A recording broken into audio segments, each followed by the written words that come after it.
आज के इस क्लास के अंतर्गत हम लोग जो नया पढ़ेंगे राष्ट्रीय आंदोलन की चीज़ों को, उससे पहले जो हम लोगों ने कवर किया 19वीं सदी का सामाजिक धार्मिक सुधार आंदोलन। तो सामाजिक धार्मिक सुधार आंदोलन के अंतर्गत तमाम सुधारक, उनके कार्य, संस्थाएं ये पढ़ रहे थे। अनेक सूचनाएं, अनेक तथ्य भी हैं। मैं पहले बताया था कि ये सेगमेंट भी आपके लिए उतना इम्पोर्टेंट है कि चूँकि सभी के साथ वो समस्या आती है जो आप महसूस कर रहे हैं कि एक साथ इतनी चीज़ें हैं, उनको हम कैसे रिकॉल करें। पहले मैं बोल चुका हूँ कि आप उनको थोड़ा गति कम करके नोट्स को बार बार पढ़िए। जो क्लास करते समय कॉपी पर चीज़ें लिखे होंगे, जिन चीज़ों को हम लोग बोर्ड पे डिस्कस कर रहे होते हैं, वह चीज़ भी पढ़ लीजिए। उससे आप बेहतर तरीके से चीज़ों को रिकॉल कर पाएंगे। ऐसे में जो सामाजिक धार्मिक सुधार आंदोलन का हम लोग एक चरण पढ़ रहे थे, जिसमें सुधार आंदोलन के उदय के कारण क्या थे, स्वरूप क्या था, उसका योगदान क्या रहा, कमजोरियां क्या रहीं, और विभिन्न सुधारकों के अंतर्गत राजा राम मोहन राय, ब्रह्म समाज, आर्य समाज, दयानंद सरस्वती, और फिर तत्पश्चात भाग 2 के अंतर्गत हम देख रहे थे रामकृष्ण मिशन, विवेकानंद को कवर कर रहे थे, सैयद अहमद खां मुस्लिम सुधार आंदोलन के अंतर्गत। तो उन्हीं से संबंधित जरा कुछ प्रश्नों को देखा जाए कि आखिर वे प्रश्न क्या हैं और कैसे हम उसके उत्तर को ठीक कर पाएं। तो जो प्रश्न आपके पास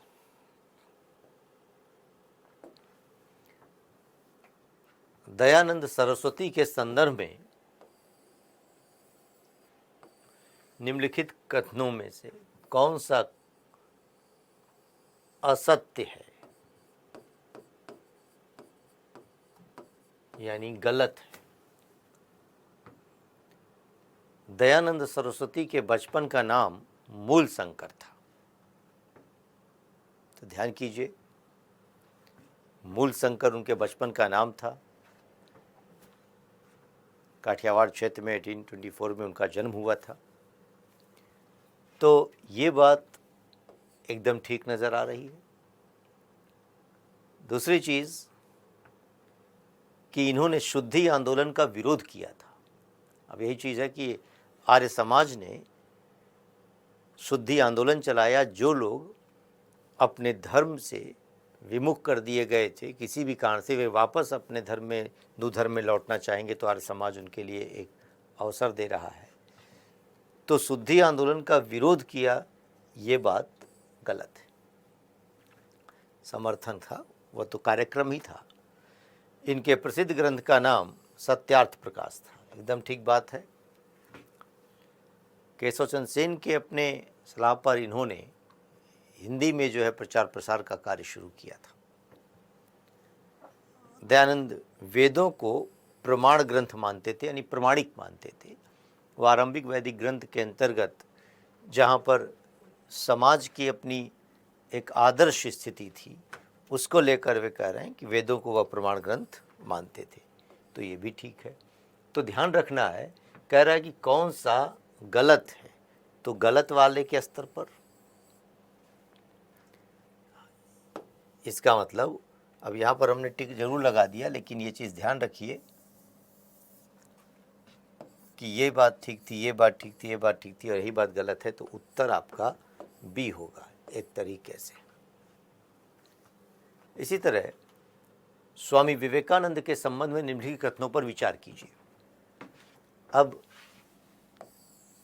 स्वामी विवेकानंद के संदर्भ में निम्नलिखित कथनों पर विचार करने के लिए कि इन्होंने रामकृष्ण मिशन की स्थापना की थी। बात ठीक है।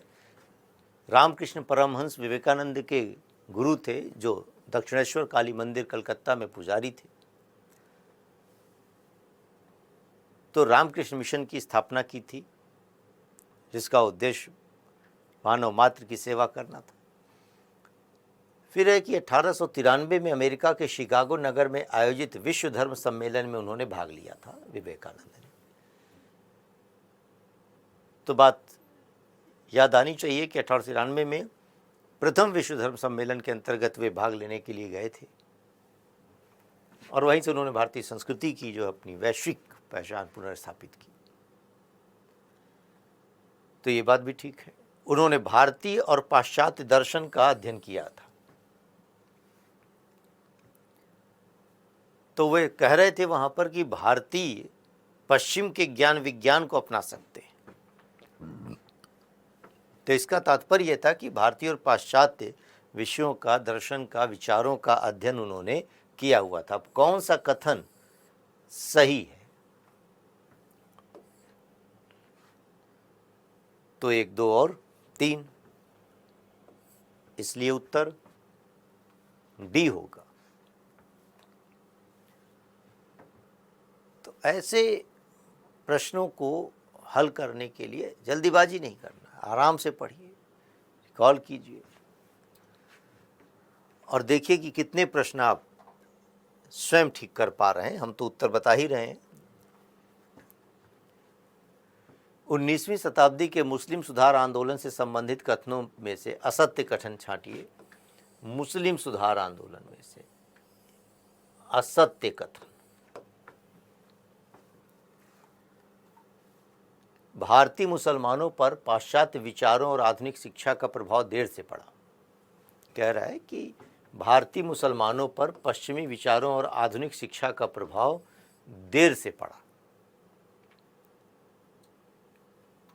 तो यह बात ठीक नजर आ रही है, ठीक बात है। मुस्लिम समाज के अंतर्गत यह देर से पड़ा। मुस्लिम समुदाय में मोहम्मडन लिटरेचर सोसाइटी ने शिक्षा पर विशेष जोर दिया, ठीक बात है। अब्दुल लतीफ़ ने 1863 ईस्वी में मोहम्मडन लिटरेचर सोसाइटी की स्थापना की थी। अब्दुल लतीफ़ ने, जिसने शिक्षा पर जोर दिया था मुसलमानों के अंतर्गत। मुसलमानों में जागरण की शुरुआत 19वीं शताब्दी के पूर्वार्ध में बरेली के सैयद अहमद और बंगाल के शरीयतुल्लाह जैसे नेताओं के प्रयासों से हुई।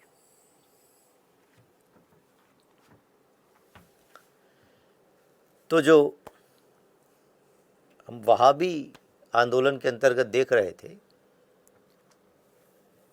कि हाजी शरीयतुल्लाह,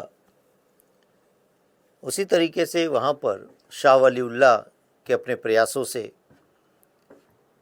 तो कहीं ना कहीं मुसलमानों में जो जागरण की अपनी पद्धति, सुधार को लेकर बातें थी, वह सैयद अहमद और बंगाल के शरीयतुल्लाह के प्रयासों से हो रही थी। तो ये भी बात ठीक है। कह रहा कौन सा असत्य है? तो भारतीय मुसलमानों में अंग्रेजी शिक्षा का हिंदुओं की अपेक्षा तीव्र प्रभाव हुआ। यानी मुस्लिम समुदाय की तुलना में हिंदू समुदाय में शिक्षा का, अंग्रेजी शिक्षा का तीव्र प्रभाव हुआ। यानी मुसलमानों के अंतर्गत या मुस्लिम समाज में हिंदुओं की तुलना में ज़्यादा हुआ। तो ये बात गलत है, कम रहा, क्योंकि मुस्लिम समाज के अंतर्गत आधुनिक शिक्षा को लेकर आकर्षण नहीं था, क्योंकि वो उसने अपने परंपरागत धर्म समाज के अंतर्गत कहीं ना कहीं हस्तक्षेप मानकर उसका विरोध कर रहे थे।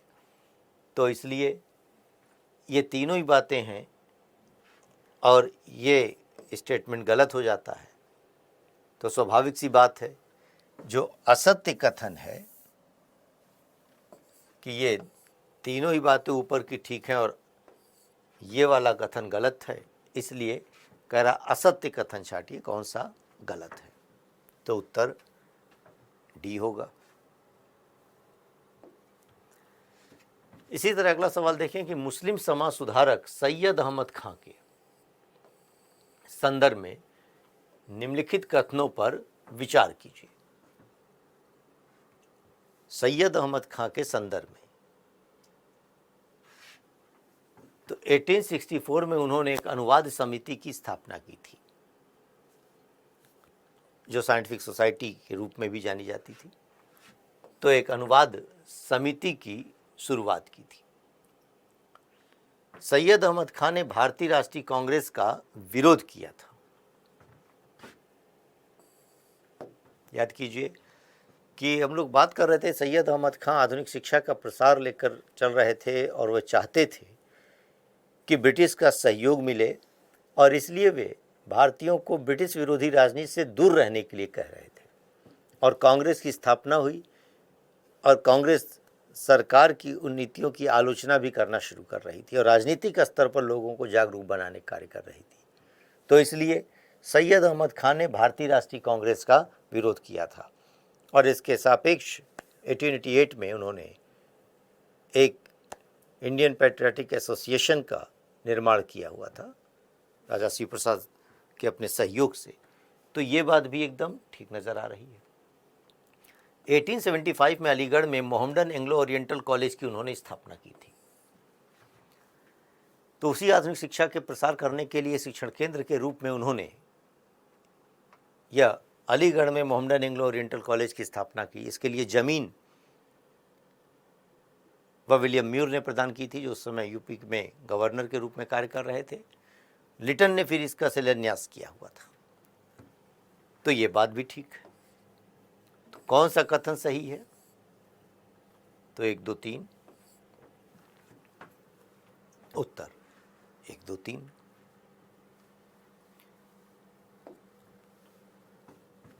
इसी तरह है कि निम्नलिखित कथनों पर विचार कीजिए। विचार आप करने लगेंगे तुरंत। भारत में थियोसॉफिकल सोसाइटी का मुख्यालय अडियार में था। हमने बताया था थियोसॉफिकल सोसाइटी की स्थापना 1875 में मैडम ब्लॉटवेस्की और कर्नल अल्कॉट ने न्यूयॉर्क में की थी और 1882 में उसका मुख्यालय भारत में स्थापित होता है, मद्रास के अडियार में। तो इसलिए ये बात ठीक। थियोसोफिस्टों ने हिंदुत्व, जरस्थुत्व और बौद्ध मत जैसे प्राचीन धर्मों को पुनर्स्थापित और मजबूत करने का प्रयास किया। ठीक बात है कि हिंदू, बौद्ध और जरस्थुत पारसी धर्म के अपने मूल बात को उन्होंने स्थापित करने का प्रयास किया। तो ये भी बात ठीक। ये वही चीज़ है कि कर्नल अल्कॉट की मृत्यु के पश्चात इसके अध्यक्ष के रूप में एनी बेसेंट ने कार्यभार संभाला हुआ था और ये वही एनी बेसेंट जो 1917 में जो है भारतीय राष्ट्रीय कांग्रेस की पहली महिला अध्यक्षा के रूप में चुनी गई थी। तो कौन सा कथन दोनों में सत्य है? देख रहे हैं दोनों ही सत्य है, इसलिए उत्तर सी होगा।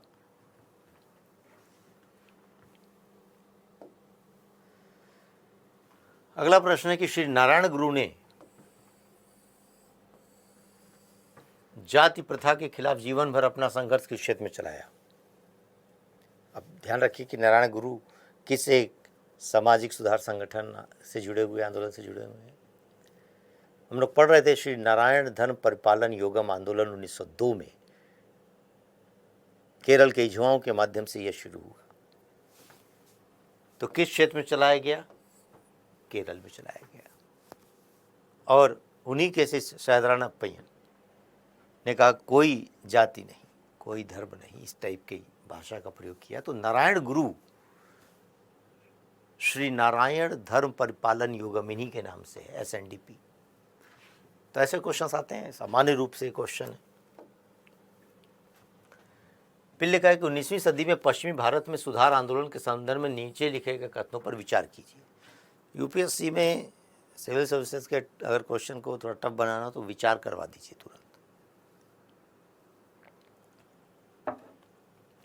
लिखा है महाराष्ट्र में स्थापित परमहंस मंडली ने जात पात के बंधनों को तोड़ने का कार्य किया। आपकी ऊर्जा खाली लग रही होगी कि परमहंस मंडली की स्थापना कब हुई? 1849 में आत्माराम पांडुरंग ने की। तो उसको तो जानना ही है, लेकिन इन चीज़ों को समझेंगे तब जाकर ऐसे प्रश्नों को हल कर पाएंगे। परमहंस मंडली जात पात के बंधनों को तोड़ने का कार्य किया, बात ठीक है। दादा भाई नौरोजी पारसी धर्म सुधार संगठन के संस्थापक सदस्यों में से एक थे, यह बात भी ठीक है। रहनुमाई मजदे-ए-दयान सभा की स्थापना में उनका नाम लिया जाता है और रोस्त गफ्तार गुजराती भाषा में पत्रिका का संपादन किया था। तो दादा भाई नौरोजी हम अभी आगे पढ़ेंगे, उदारवादी आंदोलन के नेता हैं। विष्णु शास्त्री पंडित ने विधवा विवाह समाज की स्थापना की। ठीक बात है, विधवाओं के विवाह के लिए विधवा विवाह संघ की स्थापना इन्होंने किया हुआ था। कौन सा कथन सत्य है? तो तीनों ही सत्य हैं, तो इसलिए उत्तर डी होगा। तो ऐसे में सामाजिक धार्मिक सुधार आंदोलन एक कंप्लीट, और यहाँ तक हमारा एक यूनिट खत्म होता है मॉडर्न हिस्ट्री का। और फिर अगला जो हम लोग यूनिट पढ़ रहे होंगे उसको राष्ट्रीय आंदोलन के नाम से हम जानते हैं।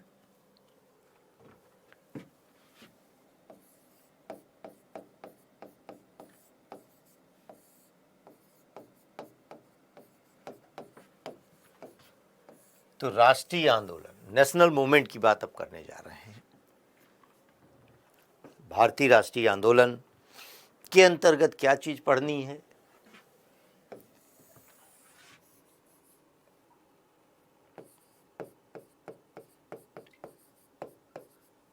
राष्ट्रवाद के उद्भव के कारण,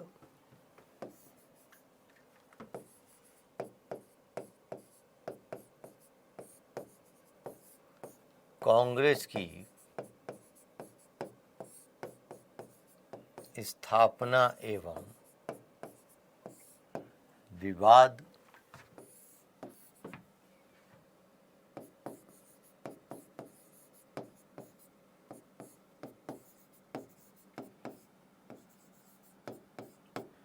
विभिन्न विचारधारा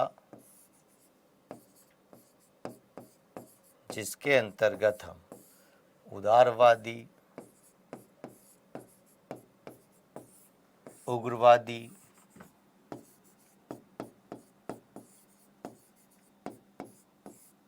क्रांतिकारी,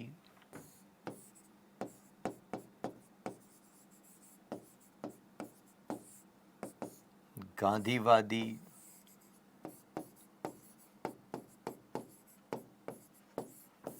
समाजवादी,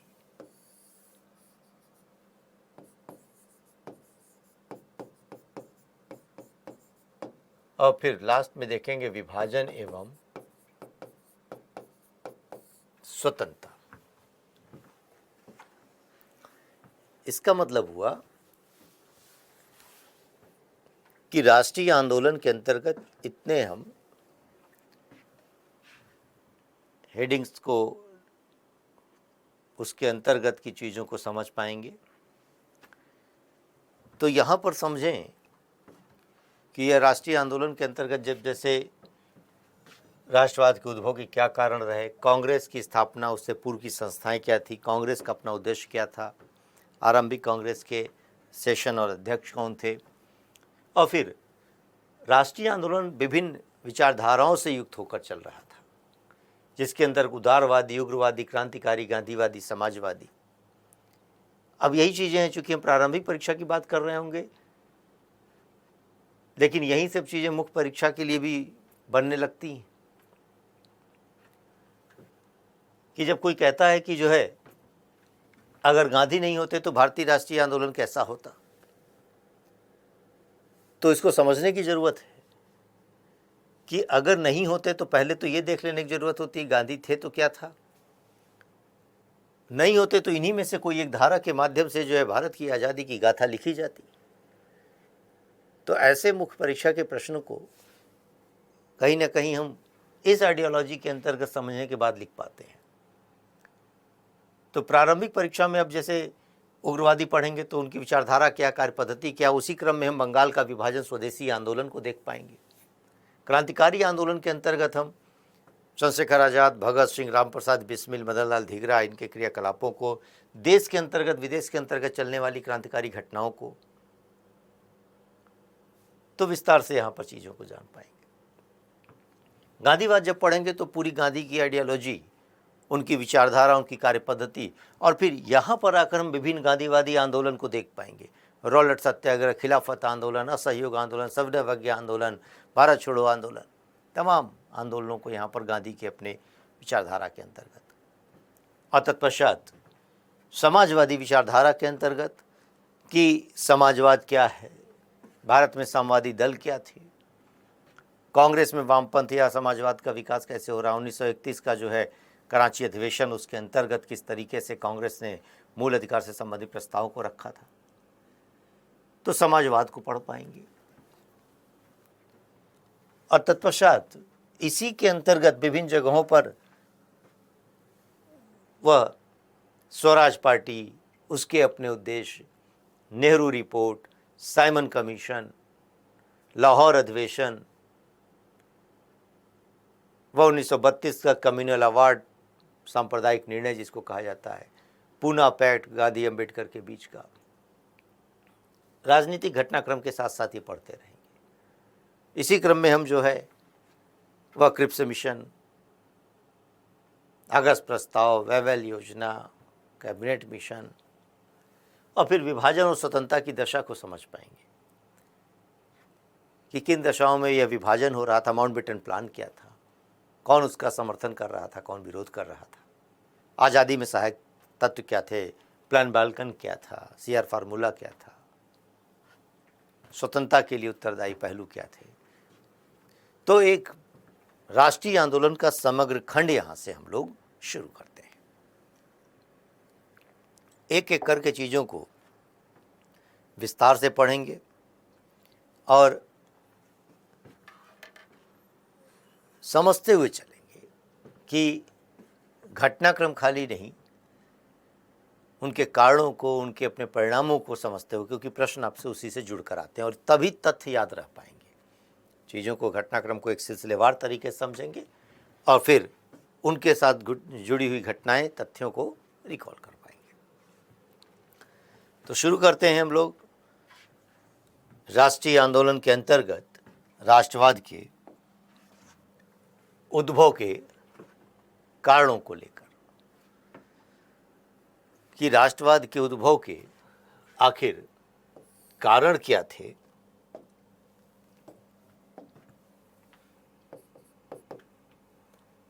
तो पहली चीज है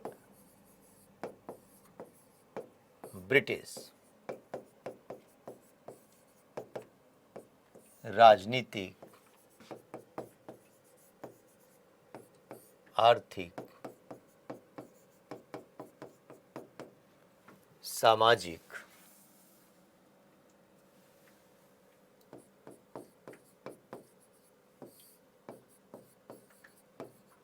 नीतियां,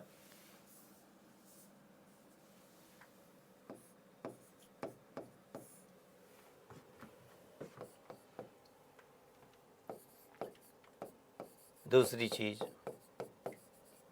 सामाजिक, धार्मिक,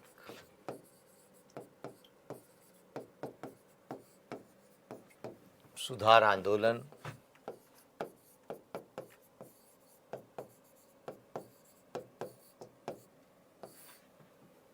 पत्र पत्रिकाओं का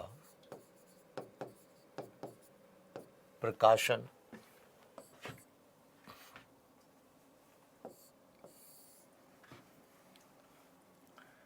और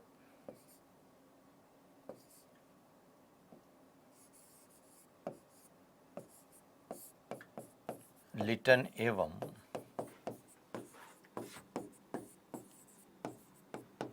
कर्जन की नीतियां, वायसराय के रूप में जो कार्य कर रहे थे, रिपन की अपनी नीतियां, उसके कार्य, ये भारत में राष्ट्रवाद के उद्भव के कारणों के रूप में चीजें सामने आती हैं।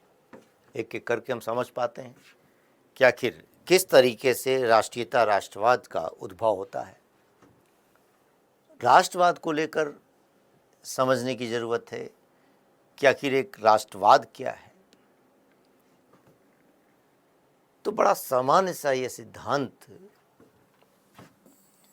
कि जब हम कहते हैं कि किसी एक भौगोलिक इकाई क्षेत्र के भीतर रहने वाली जनसंख्या उस इकाई के प्रति वफादारी की भावना से जुड़ जाती, मरने मिटने की भावना से जुड़ जाती है, तो उसको हम जो है राष्ट्रवाद की भावना कहते हैं, राष्ट्रीयता की भावना कहते हैं। तो एक राष्ट्र की अवधारणा कि विभिन्न क्षेत्र के अंतर्गत रहने वाले लोग इस इकाई के प्रति समर्पित होने लग जाते हैं, ये आधुनिक चीज़ है। तो इसलिए राष्ट्रीयता राष्ट्रवाद जैसी शब्दावली आधुनिक काल के अंतर्गत उपयोग में लाई जा रही होती है। तो बड़ा सामान्य सा अर्थ है एकजुटता की भावना को लेकर चले। ऐसे में ब्रिटिश शासन काल के अंतर्गत भारत के लोग किन कारणों से एकजुट होने लगे, भारत राष्ट्र के संकल्पना चरितार्थ होने लगी, एक राष्ट्र के रूप में वह बंगाली, वह मराठी, वह मद्रासी, भाषा अलग अलग हो लेकिन उनके अपने विचार भारत के लिए, एक भारत के लिए, भारत की आज़ादी के लिए सामने आने लगे। तो राष्ट्रवाद एक सकारात्मक अवधारणा है जो लोगों को एकजुट करती है। ऐसे में अब यहाँ पर अगर हम कहें कि ब्रिटिश आर्थिक, सामाजिक, राजनीतिक नीतियाँ किस तरीके से भारत में राष्ट्रीयता राष्ट्रवाद के विकास में सहायक सिद्ध हुई, तो पहली चीज़ है जो ब्रिटिश की राजनीतिक अपनी नीति थी, प्रशासनिक नीति थी, विस्तारवादी नीति थी, तो भारत के अपने विभिन्न क्षेत्रों में, भारत के विखंडित 18वीं सदी का भारत जो हम लोग पढ़ रहे थे कि बंगाल के नवाब, अवध के नवाब, वह कर्नाटक, वह सिंध, वह पंजाब, मराठवाड़ा क्षेत्र, तो अलग अलग क्षेत्रों में और इकाइयों के अंतर्गत मुखिया के रूप में बटा हुआ भारत था। अंग्रेजों ने अपने साम्राज्यवादी हित के लिए, आर्थिक हितों की पूर्ति के लिए क्या किया, उन क्षेत्रों पर नियंत्रण स्थापित करके एक शासन के अंतर्गत उन्हें लाया। तो क्या हुआ, विभिन्न क्षेत्रों का राजनीतिक एकीकरण कर दिया। जो अभी तक अलग अलग राजनीतिक सत्ता थी, वे अब विभिन्न क्षेत्रों पर ब्रिटिश का नियंत्रण हुआ और एक ब्रिटिश गवर्नर जनरल, वायसराय के रूप में नजर आ रहा है। तो ऐसी दशा में ब्रिटिश की राजनीतिक विस्तारवादी नीति ने भारतीय क्षेत्र के विभिन्न समूह लोगों को एकजुट होने का अवसर प्रदान कर दिया। तो राजनीतिक एकता प्रदान की और फिर उनकी संचार, परिवहन, कानून प्रणाली, ये सब ने विभिन्न क्षेत्र के लोगों को क्या किया, एकजुट कर दिया। कानून, अब हाई कोर्ट अधिनियम आ रहा है, एक समान कानून की पद्धति, प्रशासन, शासन, तो विभिन्न क्षेत्र के लोग एक कानून से संचालित हो रहे हैं। तो एकता यहां से बननी शुरू हो गई। संचार के साधनों के विकास के, रेलवे के विकास से, रेलवे की वजह से विभिन्न क्षेत्र के लोगों का आवागमन सुगम हो गया। पत्र पत्रिकाओं का प्रकाशन, समाचार पत्र, पुस्तकें, बुद्धिजीवियों का आवागमन एक क्षेत्र से दूसरे क्षेत्र तक तीव्र गति से होने लगा। रेलवे, तो रेलवे के माध्यम से जो है वह कहीं पर कोई बंगाल से मद्रास तक की यात्रा कर रहा, चेन्नई एक्सप्रेस चल रही है, लोग बैठकर जा रहे हैं। तो यहां और वहां के अंतर्गत हो रही गतिविधियों से लोग परिचित हो रहे हैं, राजनीतिक संगठन बनने लग जाएंगे। ऐसी दशा में इसी को कहा जा रहा है ब्रिटिश नीतियों के चलते, आर्थिक नीति, उन्होंने जो आर्थिक नीति अपनाई हुआ तो ब्रिटेन के लाभ के लिए थी, लेकिन भारत में उससे क्या हुआ, विभिन्न क्षेत्र के लोग पीड़ित होने लगे। वह चाहे किसान पीड़ित हो रहा हो, चाहे शिल्पकार पीड़ित हो रहा हो, वह व्यापारी भी पीड़ित हो रहे थे। तो विभिन्न क्षेत्र के भारतीयों को ब्रिटिश आर्थिक नीतियों ने पीड़ा पहुंचाई। उनकी नीतियों के चलते कठिनाइयां बढ़ रही हैं, अकाल की स्थिति पैदा हो रही है। तो एक साझे शत्रु की उपस्थिति ने और उसकी पहचान ने विभिन्न क्षेत्र के भारतीयों को एकजुट कर दिया कि ये अंग्रेज धन यहां से यहां ले जा रहे हैं, यहां की गरीबी का कारण अंग्रेज हैं, तो फिर अंग्रेजों से इस धन को न ले जाने के लिए भारतीय बुद्धिजीवी एकजुट होने लगे, लोग एकजुट होने लग जाएंगे। यही है राष्ट्रीयता की भावना। तो इसी को कहा जा रहा है कि आर्थिक नीतियों के वजह से जो समस्याएं बढ़ी, उन समस्याओं से निराकरण के लिए लोग एकजुट होने लगे। यही एकजुटता की भावना, राष्ट्रीयता की भावना कहला रही है। ब्रिटिश सामाजिक सांस्कृतिक नीति कि यहां पर आधुनिक शिक्षा ले आ रहे हैं। आधुनिक शिक्षा के चलते भारतीय वह नागरिक अधिकारों से परिचित होने लगे, एडम स्मिथ के सिद्धांतों से परिचित होने लगे। औपनिवेशिक शोषण की समझ हो गई। एक दूसरे क्षेत्र के अपने कठिनाइयों को एक भाषा के माध्यम से व्यक्त करना आसान होने लगा। तो इस वजह से आधुनिक शिक्षा ने भी जो है भारतीयों को एकजुट होने में, राष्ट्रीयता की भावना पैदा करने में अपनी भूमिका अदा की। यही वजह है कि कहा जा रहा है कि भारतीयों ने पश्चिम के हथौड़े से ही पश्चिम की बेड़ियों को तोड़ डाला। इसका मतलब हुआ कि ब्रिटिश आर्थिक, सामाजिक, सांस्कृतिक जो नीतियां थीं, उन्होंने भारत में जो स्थितियां पैदा की, उससे भी भारत के विभिन्न क्षेत्र के लोग एक दूसरे से जुड़ने लगे। एकजुटता की भावना आई, राष्ट्रीयता की भावना। पर ध्यान ये रखना है कि अंग्रेज राष्ट्रीयता की भावना पैदा करने के लिए ये नीतियां नहीं लाए थे, वो तो अपने लाभ के लिए ले आए थे।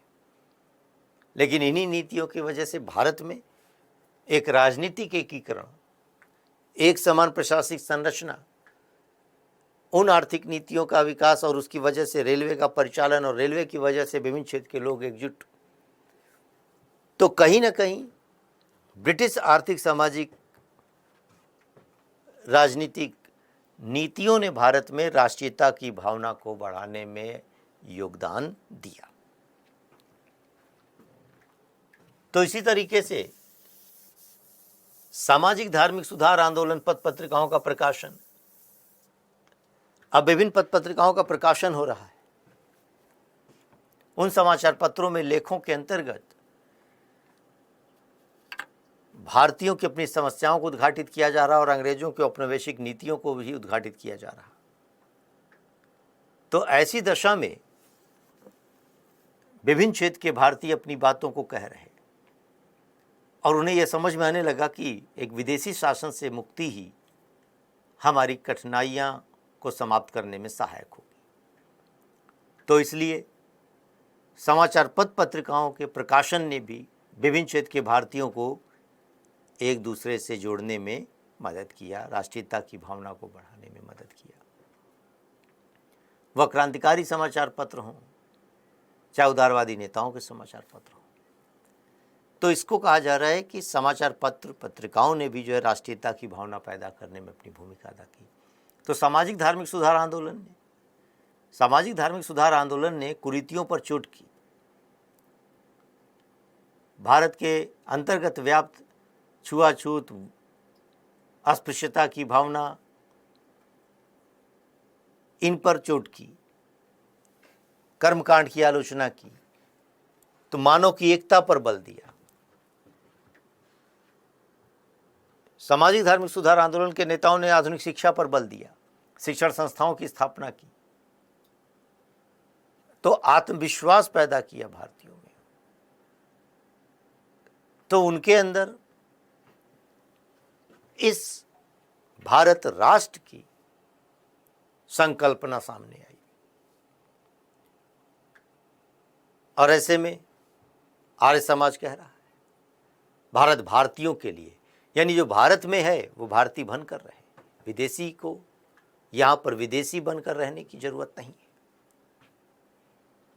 तो एक राष्ट्रीयता की भावना, वह दयानंद सरस्वती स्वराज और स्वदेशी की बात कर रहे हैं और कह रहे हैं कि कोई भी विदेशी राज्य चाहे कितना ही अच्छा क्यों ना वो सुखदायक नहीं हो सकता। यानी एक राष्ट्र की संकल्पना को, आज़ादी को लेकर बात होने लगी।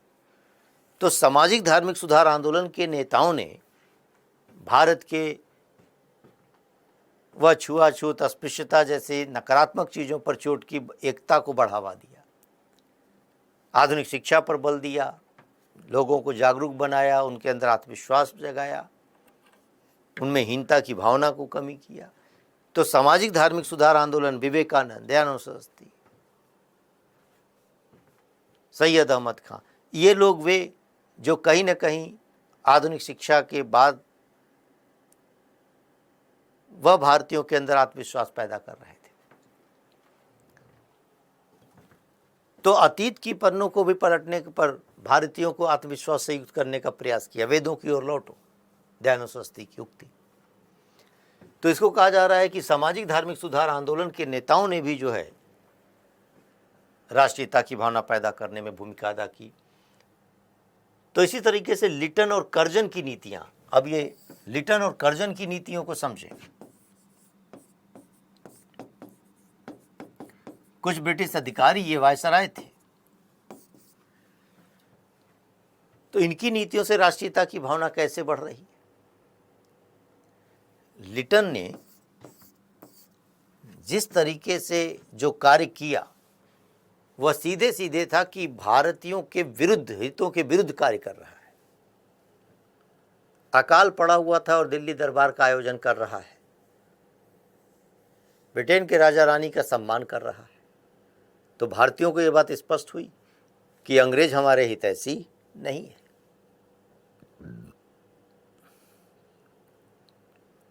देसी समाचार पत्रों पर अंकुश लगाने के लिए उसने वर्नाकुलर प्रेस एक्ट लाया 1878। तो प्रेस की स्वतंत्रता पर अंकुश लगा रहा था। तो भारतीयों को यह लगा कि ये अंग्रेज हमारे हितैषी नहीं है, एकजुट होने लगे। आर्म्स एक्ट लाया, शस्त्र अधिनियम, भेदभाव मूलक, कि जहां भारतीयों को शस्त्र रखने के लिए जो है लाइसेंस की जरूरत होगी। तो भेदभाव मूलक नीति अपना रहा। सिविल सेवा में भारतीय न पहुंच पाए, इसके लिए वह सिविल सेवा में उम्र सीमा में, अधिकतम उम्र सीमा में कमी करके 19 वर्ष कर देता है। और उसी के विरोध के क्रम में हम पढ़ रहे होंगे आगे, इंडियन एसोसिएशन के सुरेंद्रनाथ बनर्जी ने विरोध किया, सिविल सेवा के भारतीयकरण का मुद्दा भी उठने लगा। तो लिटन के अपने क्रियाकलापों से विभिन्न क्षेत्र के भारतीय एकजुट होने लगे। तो दूसरी तरफ कर्जन ने कलकत्ता नगर निगम अधिनियम लाकर वहां पर सरकारी हस्तक्षेप को बढ़ा दिया, विश्वविद्यालय अधिनियम लाकर वहां सीनेट में विश्वविद्यालय के स्तर पर सरकारी हस्तक्षेप को बढ़ा दिया। और फिर बंगाल विभाजन की उद्घोषणा कर दी उसने। और उसी की प्रतिक्रिया में चला स्वदेशी आंदोलन। विभिन्न क्षेत्र के भारतीय, हम आगे अलग से पढ़ रहे होंगे, बंगाल विभाजन, स्वदेशी आंदोलन। तो भारतीयों को उग्र बना दिया। यानी इन लोगों ने, इनके कार्यों ने एक तरीके से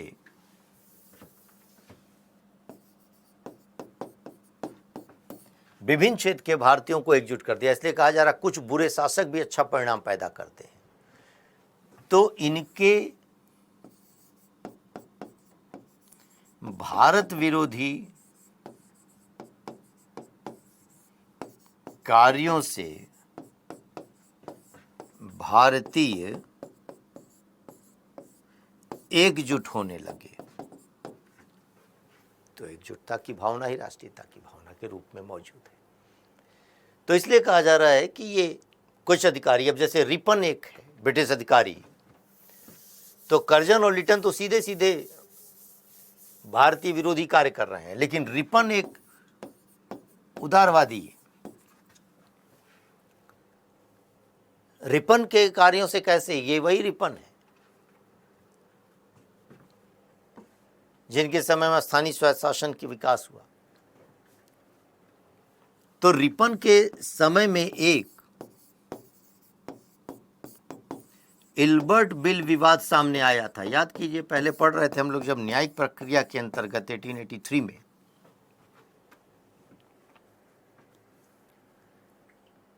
कि रिपन के समय एक इल्बर्ट बिल विवाद सामने आया, जिसके अंतर्गत यह इल्बर्ट एक सदस्य थे। उन्होंने यह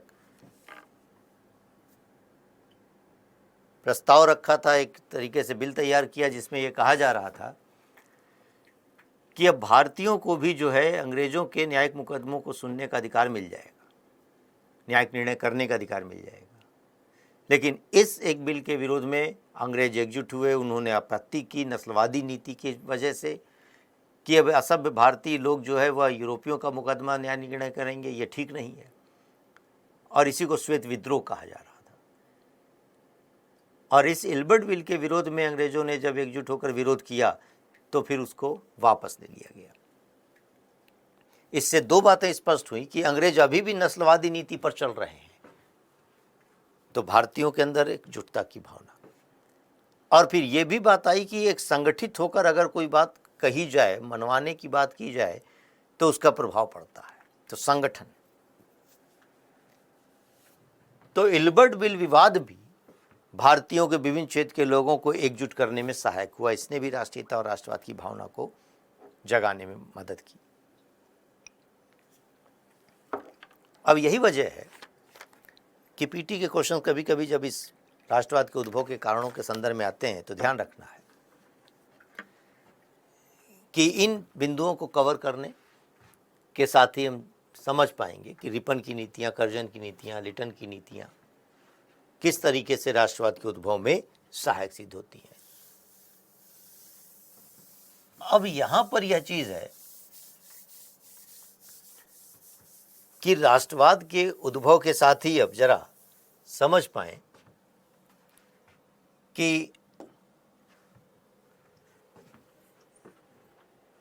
मैंने कहा कि कांग्रेस को लेकर कि भारत में अब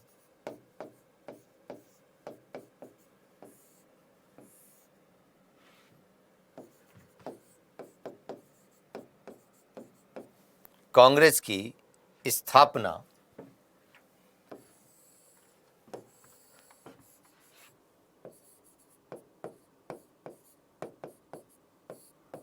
इसमें कांग्रेस की स्थापना से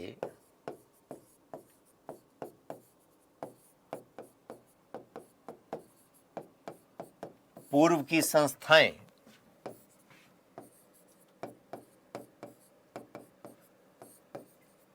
और फिर कांग्रेस की स्थापना से जुड़े विवाद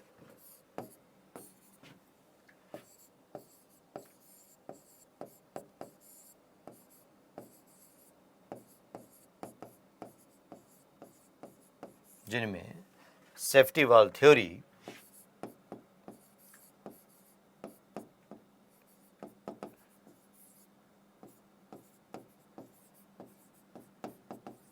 एवं लाइटनिंग कंडक्टर थ्योरी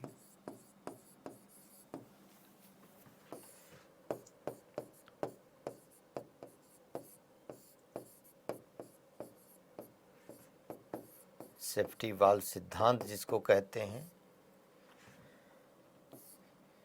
या सुरक्षा कपाट सिद्धांत,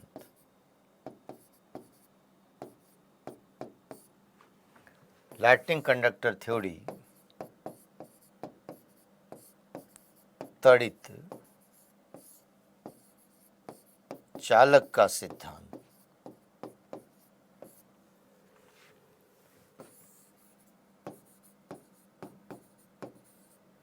और फिर महत्वपूर्ण अधिवेशन जो हुए,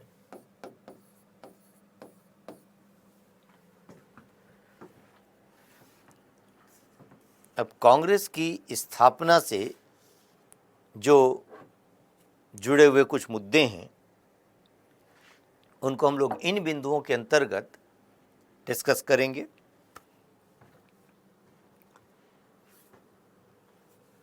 कि कांग्रेस के पूर्व की संस्थाएं क्या थीं। दूसरी चीज़, कांग्रेस के स्थापना के साथ ही कुछ विवाद जुड़ गए जिसको हम एक सेफ्टी वॉल्व थ्योरी और लाइटनिंग कंडक्टर थ्योरी के अंतर्गत समझेंगे, क्या चीज़ें हैं ये। और फिर इसी क्रम में हम जरा कांग्रेस के कुछ महत्वपूर्ण सेशन को लेकर बात कर रहे होंगे अभी। तो कांग्रेस की स्थापना जो 1885 में हुई, तो उससे पहले भी समय समय पर कुछ संस्थाएं स्थापित हो रही थीं। जैसे एक 1836 में बंग भाषा प्रकाशिका सभा की स्थापना हुई। 1837 में लैंड होल्डर सोसाइटी की स्थापना की जा रही थी, जो एक तरीके से जमींदारों की संस्था थी बंगाल, बिहार, उड़ीसा क्षेत्र में जमींदारी हितों को लेकर। तत्पश्चात बंगाल ब्रिटिश इंडिया सोसाइटी 1843 में बनी, जॉर्ज थॉमसन जिसके अध्यक्ष रहे। और फिर 1851 में ब्रिटिश इंडिया एसोसिएशन की स्थापना हुई। ब्रिटिश इंडिया एसोसिएशन ये दरअसल पहले की संस्थाओं जो होगी लैंड होल्डर सोसाइटी और बंगाल ब्रिटिश इंडिया एसोसिएशन को मिलाकर बनी थी। तो जो ब्रिटिश इंडिया एसोसिएशन 1851 में बना, जिसके अध्यक्ष राधाकांत देव थे, ये वही राधाकांत देव जो 1830 में धर्मसभा की स्थापना के नाम से जुड़े हुए थे और जिन्होंने सती प्रथा का समर्थन किया था। आमतौर पर ये सामान्य रूप से संस्थाएं थीं, क्षेत्रीय दृष्टिकोण से युक्त थीं, संकीर्ण हितों से परिचालित थीं। और फिर इसी तरीके से एक संस्था इंडियन एसोसिएशन 1866 में बनी, दादा भाई नौरोजी के माध्यम से लंदन में बनी थी। भारतीयों की समस्याओं को वहाँ उजागर करने के लिए, रखने के लिए उन्होंने बनाया था ईस्ट इंडिया एसोसिएशन 1866। इसी तरीके से पूना सार्वजनिक सभा 1870 में बनी। तत्पश्चात देखते हैं कि 1875 में इंडियन लीग की स्थापना शिशिर कुमार घोष ने की। 1876 में इंडियन एसोसिएशन की स्थापना सुरेंद्रनाथ बनर्जी ने की। और ये इंडियन एसोसिएशन को भारतीय राष्ट्रीय कांग्रेस के पूर्वगामी संस्था के रूप में जाना जाता है।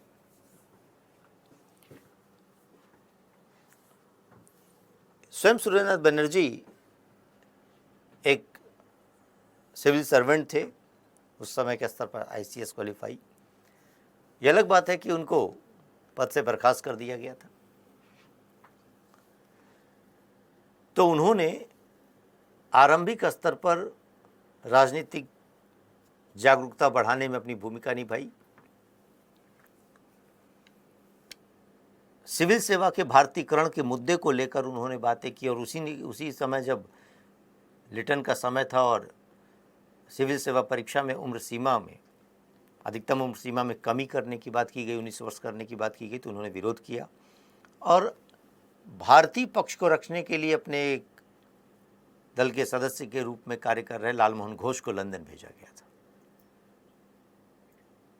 उन्होंने मैजनी, जो इटली के एकीकरण से जुड़ा हुआ व्यक्ति था, उससे प्रभावित होकर जो अपनी संस्था का निर्माण किया था। तो सुरेंद्रनाथ बनर्जी आरंभिक स्तर पर भारतीय राष्ट्रीय कांग्रेस की स्थापना से पूर्व ही जन जागरूकता लाने का प्रयास कर रहे थे। इसी तरीके से 1882 में मद्रास महाजन सभा की स्थापना होती है।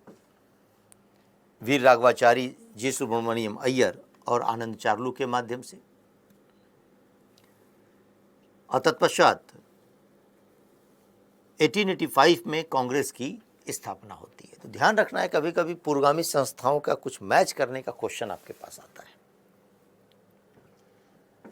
जिसमें महत्वपूर्ण संस्थाओं के रूप में ध्यान रखिएगा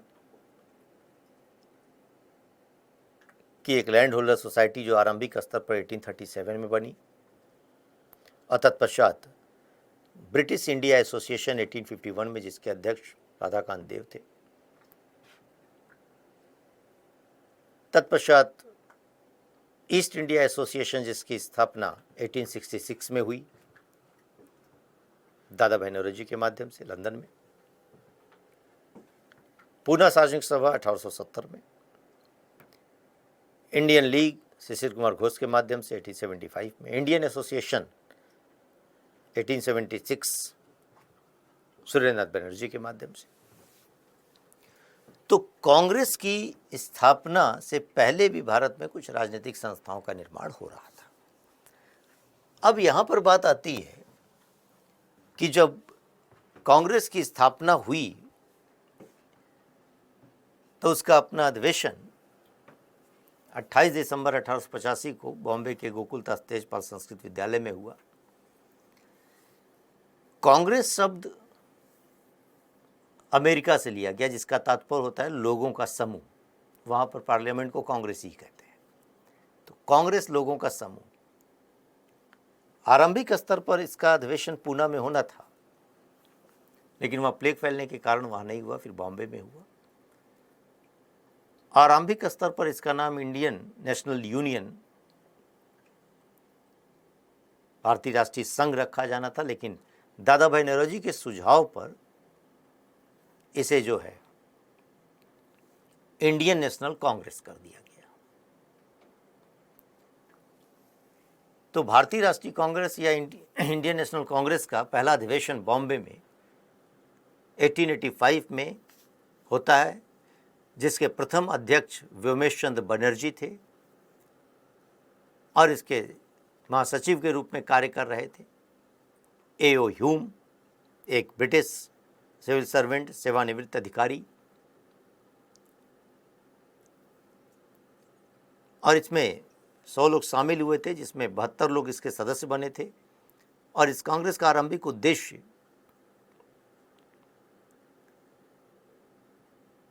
जनमत तैयार करना, हिंदू मुस्लिम एकता का प्रयास करना। देखा जाए अगर तो कांग्रेस के स्थापना के साथ ही यह विवाद एक शुरू हो गया, जिसे हम कह रहे हैं कि सेफ्टी वॉल्व सिद्धांत। दरअसल समझें, हम आगे उदारवादी उग्रवादी चरण समझेंगे तो ये बात सामने आएगी कि कांग्रेस के अंतर्गत एक नरम दली समूह था, फिर उग्र होने लगा बाद में जाकर। तो जो उग्र समूह था, जिसके नेता लाला लाजपत राय थे, तो लाला लाजपत राय ने उदारवादी समूह और नेतृत्व पर आलोचना करने के क्रम में यह स्पष्ट किया, ये कहा, यह आरोप लगाया एक तरीके से, क्योंकि वो उदारवादी जो कि ब्रिटिश न्यायप्रियता में विश्वास रखते थे, हम आगे उदारवादी चरण पढ़ेंगे तो विस्तार से बात होगी अभी, कि वे कहते थे कि ये उदारवादी ब्रिटिश न्यायप्रियता में विश्वास रखते हैं और इसलिए रखते हैं क्योंकि इसका जन्म ही एक अंग्रेज A.O. ह्यूम के माध्यम से हो रहा है, संस्थापक। तो इसलिए यह अंग्रेजों के हित के लिए कार्य करने वाली संस्था है। और उन्होंने कहा कि यह उस समय वायसराय डफरिन थे जब कांग्रेस की स्थापना हुई। तो लाला लाजपत राय ने यह कहा कि यह लॉर्ड डफरिन के मस्तिष्क की उपज है, यानी कांग्रेस। उन्होंने ह्यूम के जीवनी लेखक विलियम वेडरवर्न के अपने पत्रों को, कथनों को आधार बनाकर ये बातें शुरू की और ये कहा कि सेफ्टी वॉल्व सिद्धांत, इसका तात्पर्य ये है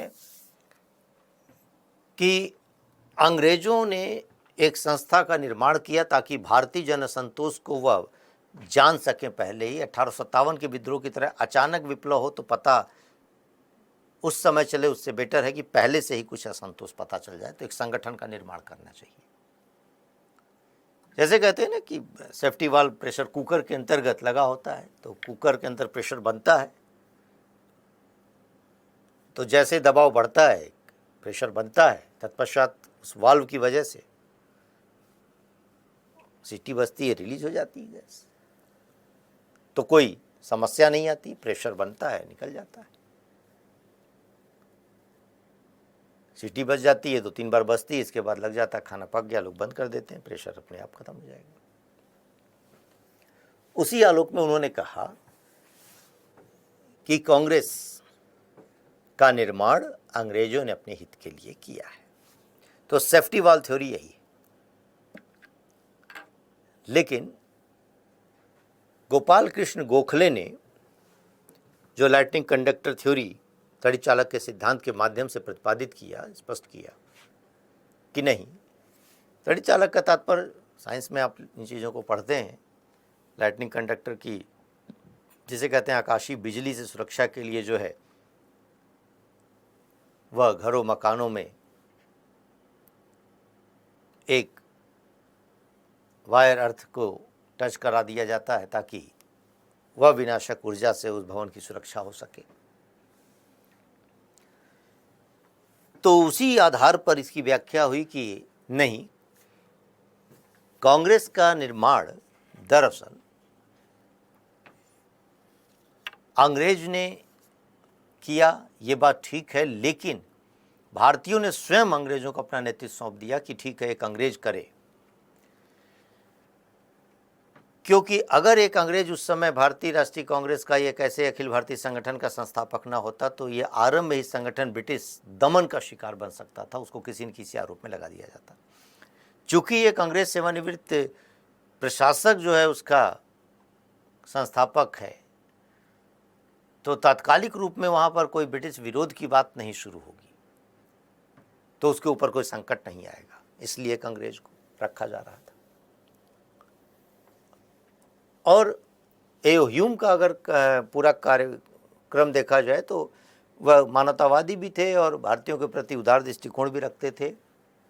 इटावा में पायलट प्रोजेक्ट शुरू करने के लिए डिस्ट्रिक्ट मजिस्ट्रेट के रूप में वो कार्यरत थे, जब नाम उनका लिया जाता है।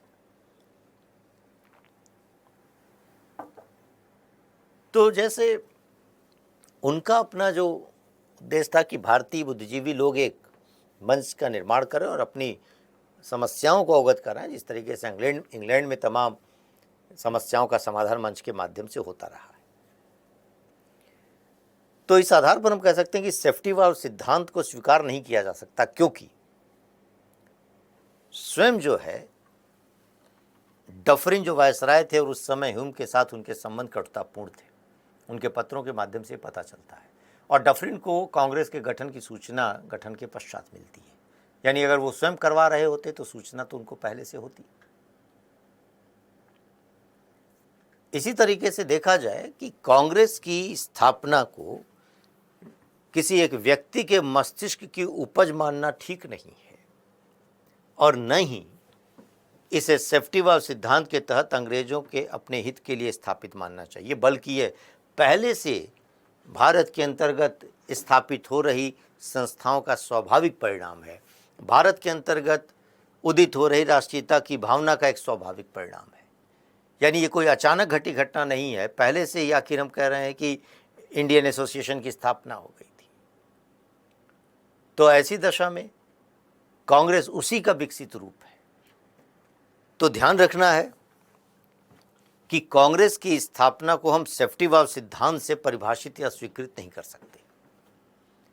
तो पीटी के संदर्भ में सवाल यहाँ पर इसी रूप में आपके पास आते हैं कि ये किसने दिया, तो लाला लाजपत राय के माध्यम से सामने आता है।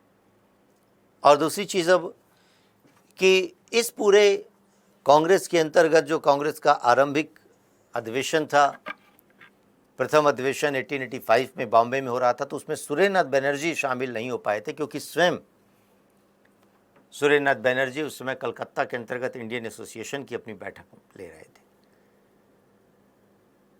तो पहले अधिवेशन के अध्यक्ष व्योमेश बनर्जी, WC बनर्जी थे। कांग्रेस का दूसरा अधिवेशन 1886 में कलकत्ता में होता है, दादा भाई नौरोजी इसके अध्यक्ष थे। और फिर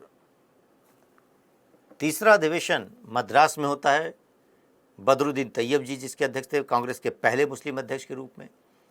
ध्यान रखना है कि जब दूसरा अधिवेशन हो रहा था कलकत्ता में 1886 में, तो वहाँ पर डफरिन ने जो है कांग्रेस के सदस्यों को जो है एक टी पार्टी दी थी, आमंत्रित किया था इस उम्मीद में कि वह हमारे साथ सहयोग करेंगे।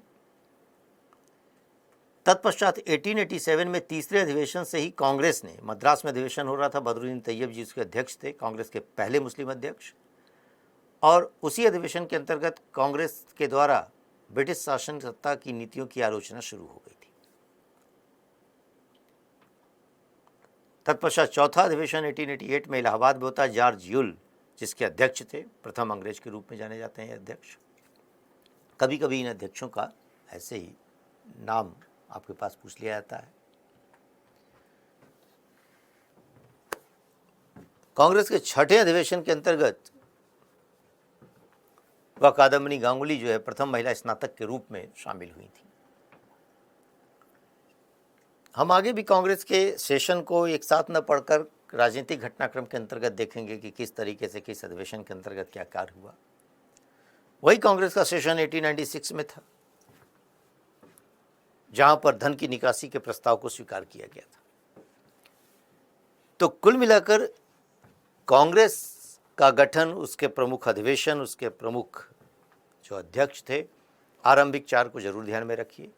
पहले व्योमेश बनर्जी, दूसरे दादा भाई नौरोजी, तीसरे में बदरुद्दीन तैयब जी और चौथे में जॉर्ज यूल जो एक अंग्रेज के रूप में जाने जाते हैं। अब अगर यहाँ पर कुछ चीज़ों को हम समझ पाएं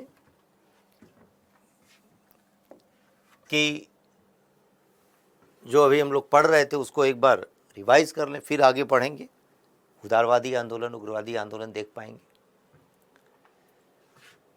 कि यहाँ पर दिया हुआ है भारत में राष्ट्रवाद के उद्भव के कारण ब्रिटिश शासन की औपनिवेशिक प्रकृति, यानी विदेशी चरित्र, तो विदेशी ही बने रहे, विदेश से आए विदेशी बने रहे, तो भारतीयों के लिए कहीं ना कहीं कठिनाइयां हुई, एकजुट होकर इस औपनिवेशिक प्रकृति से छुटकारा पाने लगे।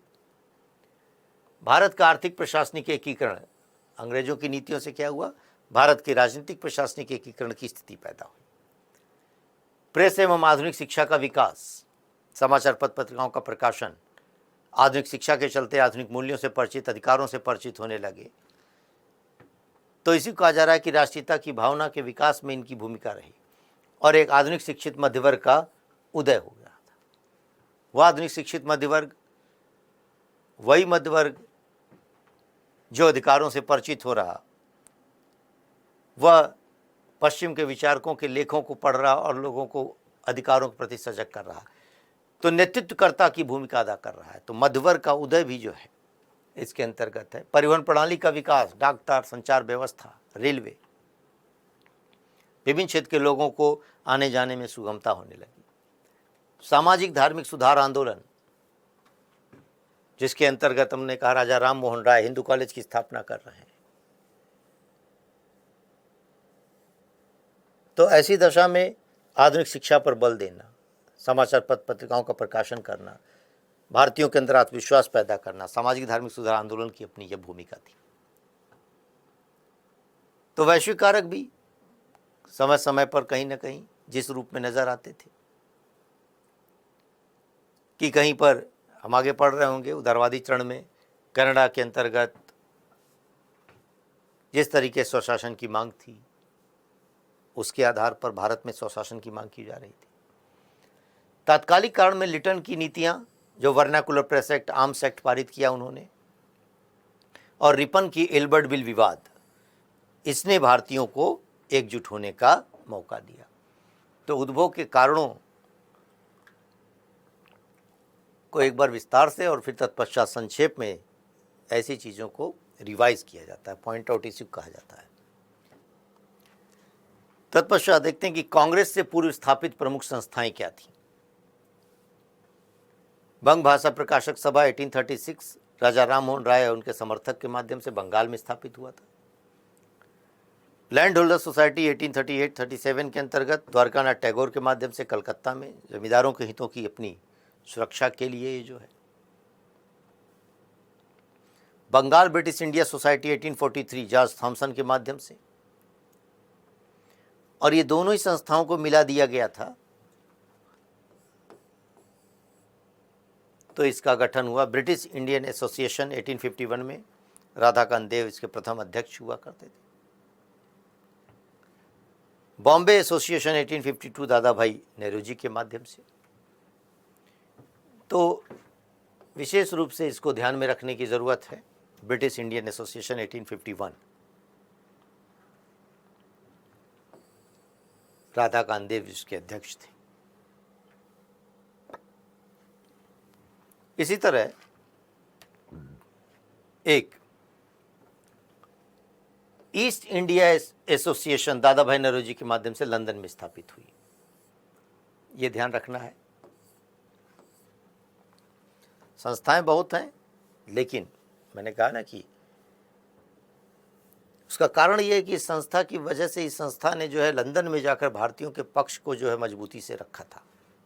हाउस ऑफ कॉमन्स में दादा भाई नौरोजी के माध्यम से चीज़ें बतलाई गई थी। पूना सार्वजनिक सभा महादेव गोविंद रानाडे, एम जी रानाडे और जी वी जोशी के माध्यम से स्थापित हुई बॉम्बे में। कभी कभी क्रम लगाने के लिए सब आपके पास आ जाती हैं संस्थाएं, तो पूना सार्वजनिक सभा को ध्यान में रखिए। Indian reform association Keshavchandra Sen, जो केशवचंद्र सेन के अंतर्गत हम पढ़ भी रहे थे पहले। इंडियन लीग, ये ध्यान रखना है, 1875 में शिशिर कुमार घोष के माध्यम से कलकत्ता में स्थापित होती है। इंडियन लीग शिशिर कुमार घोष 1875 में स्थापित हुई कलकत्ता में। तत्पश्चात ये जो इंपॉर्टेंट एक संस्था इंडियन एसोसिएशन, कांग्रेस की पूर्वगामी संस्था 1876 सुरेंद्रनाथ बनर्जी और आनंद मोहन बोस के माध्यम से स्थापित हुई कलकत्ता में। इंडियन एसोसिएशन, कांग्रेस की पूर्वगामी संस्था, सुरेंद्रनाथ बनर्जी और आनंद मोहन बोस। ये सुरेंद्रनाथ बनर्जी स्वयं जो है ICS क्वालिफाई हुआ करते थे, सिविल सर्वेंट रहे, इनको बर्खास्त कर दिया गया था पद से। मद्रास महाजन सभा MV राघवाचारी, जी सुब्रमण्यम अय्यर और आनंद चार्लू के माध्यम से मद्रास में स्थापित हुई। और बॉम्बे प्रेसिडेंसी एसोसिएशन फिरोज शाह मेहता, बॉम्बे के बेताज बादशाह कहलाते थे। उदारवादी नेता हैं कांग्रेस के, ये सब आगे देखेंगे। KT तैलंग। तो ये कांग्रेस से जुड़ी हुई कुछ बातें थीं। अब जरा इन चीज़ों को समझ पाएं कि जो ये कांग्रेस से पूर्व की कुछ संस्थाएं थीं, उनकी सीमाएं क्या हैं।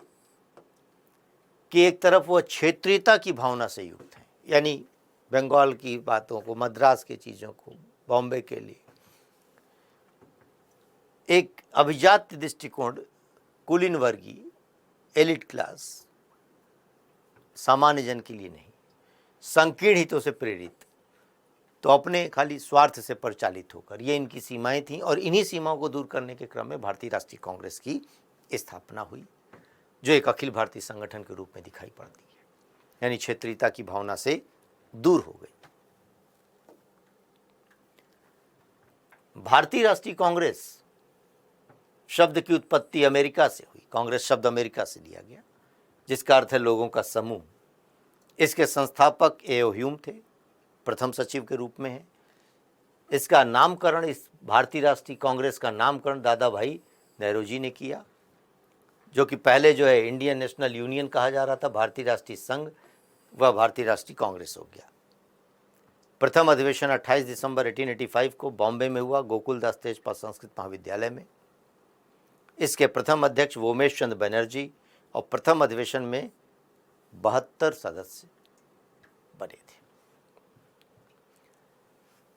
कांग्रेस के संदर्भ में ये इंफॉर्मेशन आपके पास पीटी के क्वेश्चंस के लिए इसी में से क्वेश्चन मिल जाते हैं। कंसेप्ट समझ लें, तथ्यों को ध्यान में रख लें। कि किसने नाम दिया, प्रथम अध्यक्ष कौन था, सचिव के रूप में कौन था।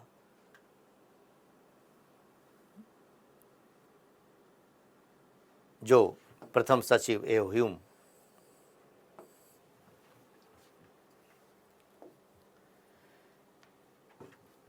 अब इसी तरीके से जरा हम लोग जो राष्ट्रीय आंदोलन का विकास है, उस राष्ट्रीय आंदोलन के विकास को क्रमिक रूप में उदारवादी चरण, उग्रवादी चरण और गांधीवादी चरणों के अंतर्गत एक एक करके चीज़ों को पढ़ पाएंगे। अगर देखा जाए कि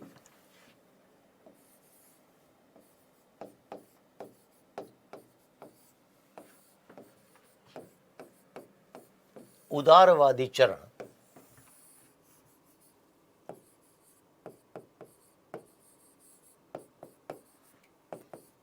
पृष्ठभूमि,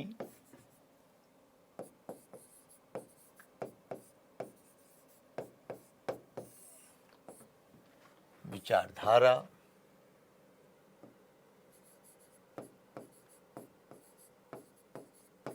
कार्य पद्धति,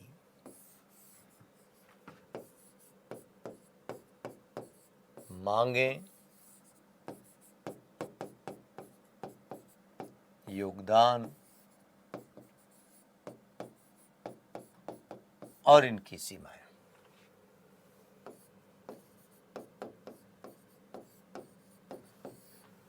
एक जो मॉडरेट फेज है, उदारवादी चरण है, उदारवादी आंदोलन है, उसके अंतर्गत हम चीज़ों को देख पा रहे हैं, इन हेडिंग्स के अंतर्गत समझ पाएंगे कि आखिर इनकी विचारधारा क्या थी, कार्य पद्धति क्या है, मांगे क्या हैं, इस आरंभिक चरण की, उदारवादी चरण के योगदान क्या हैं, इनकी सीमाएं क्या हैं। तो ऐसे में समझ पाएं कि जो राष्ट्रीय आंदोलन का आरंभिक चरण था, और वह आरंभिक चरण हम कांग्रेस के माध्यम से देख पाते हैं, तो जो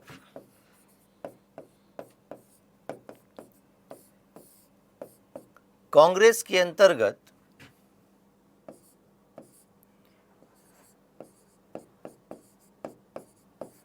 एक उदारवादी चरण,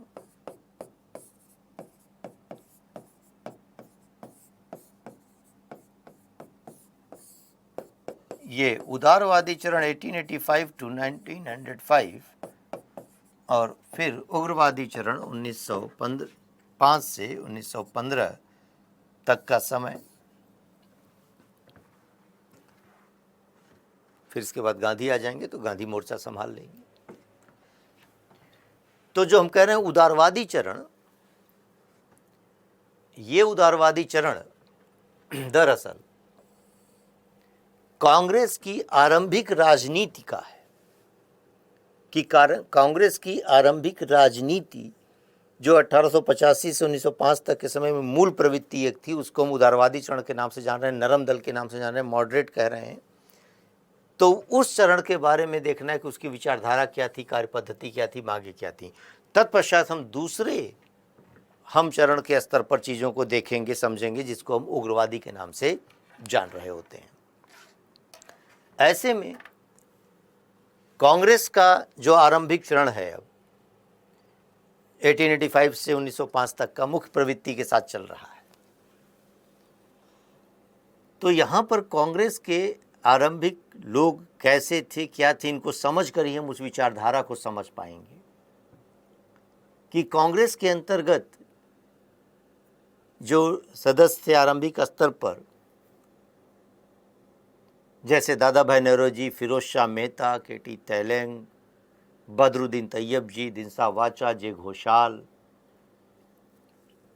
सुरेंद्रनाथ बनर्जी, तमाम लोग, ये नेता उदारवादी नेता के नाम से जाने जाते हैं। इन नेताओं को अगर देखा जाए, इनके आर्थिक सामाजिक परिवेश को समझा जाए, तो ये उदारवादी नेता आधुनिक शिक्षा से युक्त हैं और ये अपने अपने मध्यवर्गीय चरित्र से युक्त हैं, पेशेवर लोग हैं, जिसमें हम लेखक, डॉक्टर, वकील, पत्रकार, शिक्षक के रूप में जान रहे हैं। ये लोग पेशे में सफलतम लोग थे। उस काल के स्तर पर मुख्य पेशा वकालत था। इनके लिए राजनीति अल्पकालिक कार्य थी और ये लोग लंदन रिटर्न में, यानी उस ब्रिटिश परिवेश से परिचित हैं, वहाँ से जुड़े हुए भी थे और इनके लिए यह था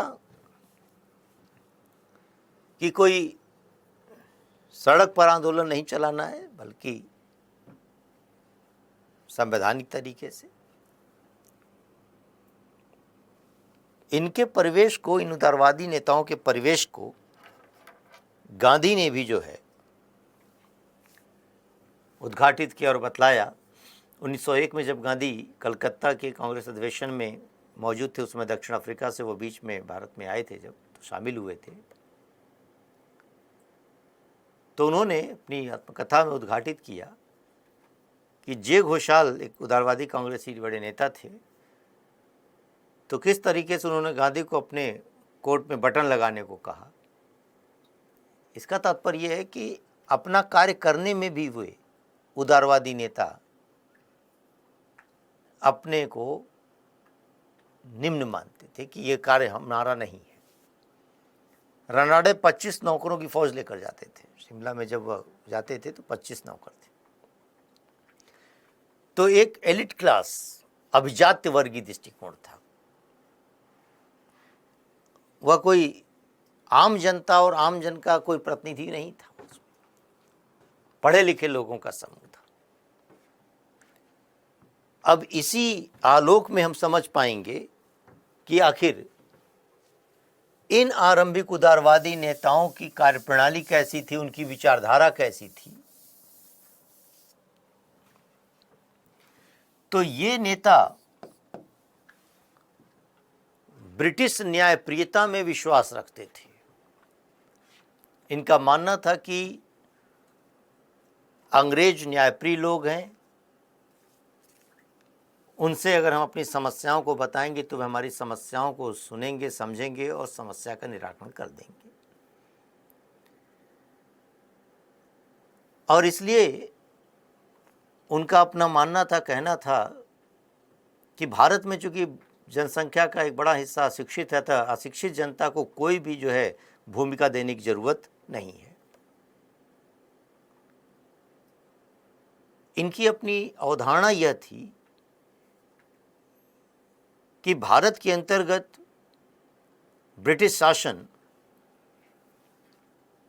एक वरदान है, एक संयोग है कि अंग्रेज यहां पर हैं, अतः भारतीयों को इसका लाभ उठाना चाहिए।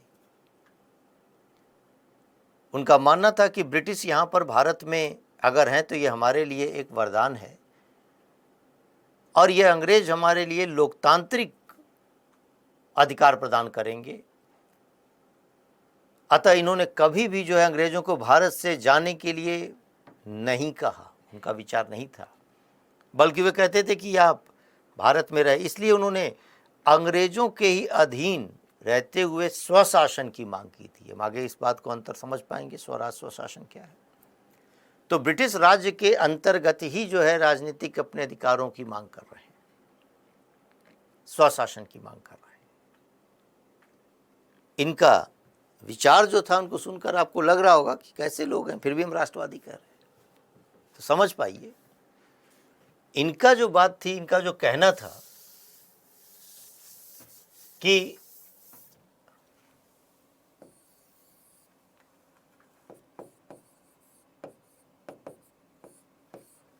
ब्रिटेन में जिस तरीके से शासन है, जो पद्धतियां हैं, उसको लेकर ये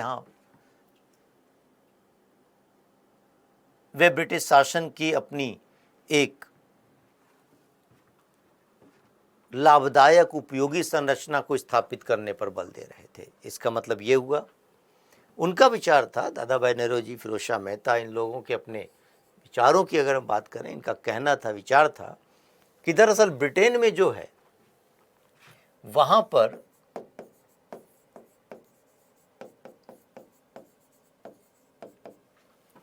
संवैधानिक शासन है।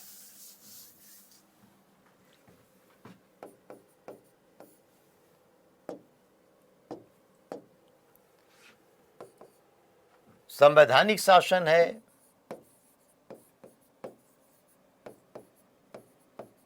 प्रतिनिधि सदन है,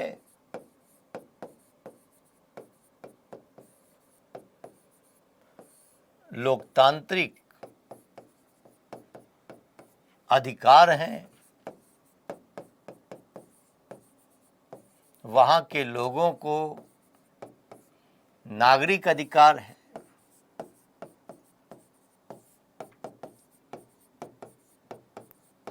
प्रेस की स्वतंत्रता है,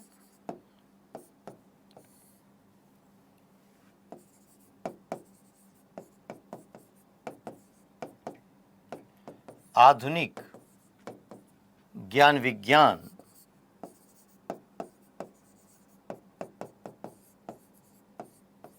औद्योगिकरण है,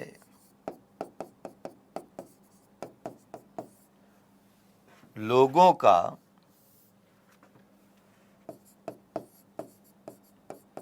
जीवन स्तर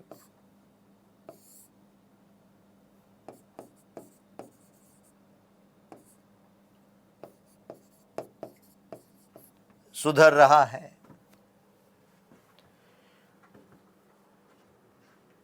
तो ये सब कुछ दरअसल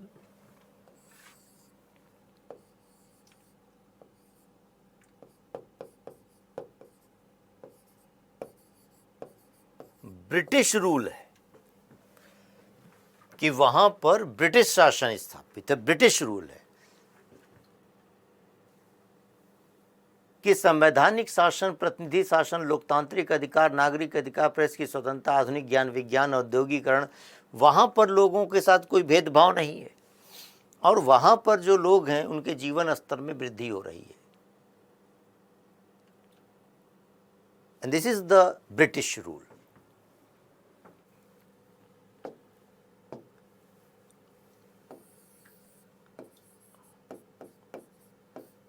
वहीं भारत के संदर्भ में उन्होंने बतलाया कि भारत में क्या है कि यहां पर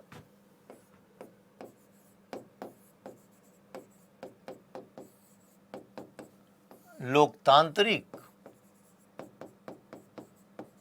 अधिकार नहीं है,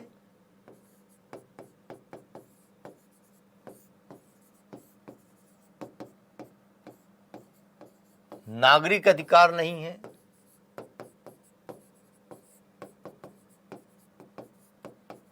प्रेस की स्वतंत्रता नहीं है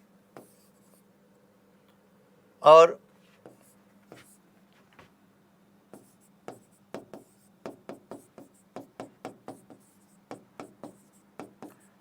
वैज्ञानिक शिक्षा नहीं है।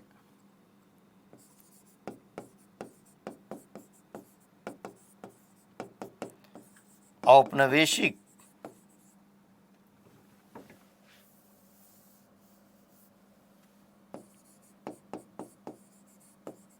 आर्थिक नीतियां हैं। इसके चलते यहां पर गरीबी, निर्धनता, बेरोजगारी, अकाल, ऋणग्रस्तता, ये समस्याएं, अशिक्षा, तो दरअसल भारत के अंतर्गत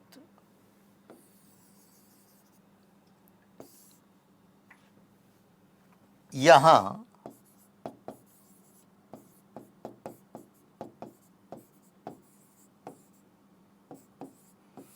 अन ब्रिटिश रूल स्थापित है। मतलब समझिए कि ब्रिटेन में जो कुछ है ये है सकारात्मक चीजें, प्रगतिशील है, ये शासन प्रगतिशीलता को सूचित करता है।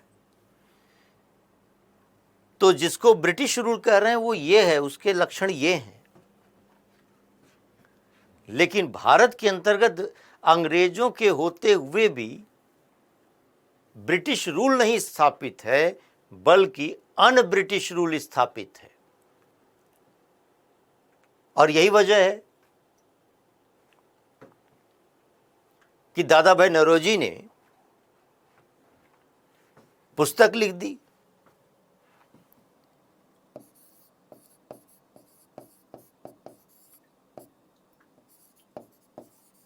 पॉवर्टी एंड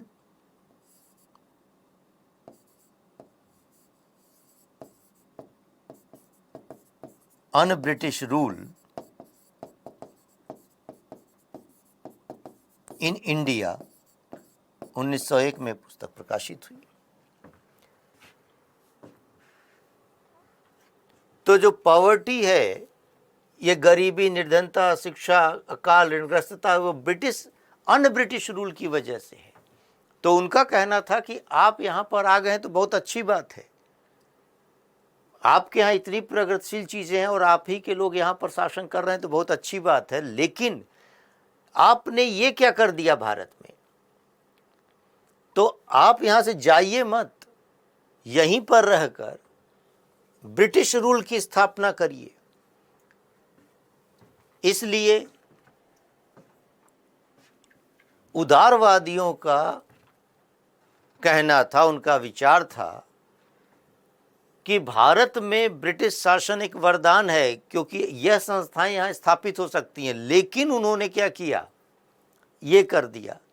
इसलिए वे अंग्रेजों को यहां से जाने के लिए नहीं कह रहे, बल्कि कह रहे भारत के अंतर्गत अन ब्रिटिश रूल समाप्त करके ब्रिटिश रूल की स्थापना किया जाए, यानी ये दिया जाए। और ये वही दादा भाई नौरोजी जिन्होंने धन निकासी के सिद्धांत को उजागर किया, जो आर्थिक नीतियों में तमाम आलोचना ब्रिटिश की पढ़ रहे थे, वो इन्हीं की देन थी। तो इसका मतलब हुआ कि वे उदारवादियों की विचारधारा यह थी कि वे भारत में स्थापित अन ब्रिटिश रूल को समाप्त करना चाहते थे।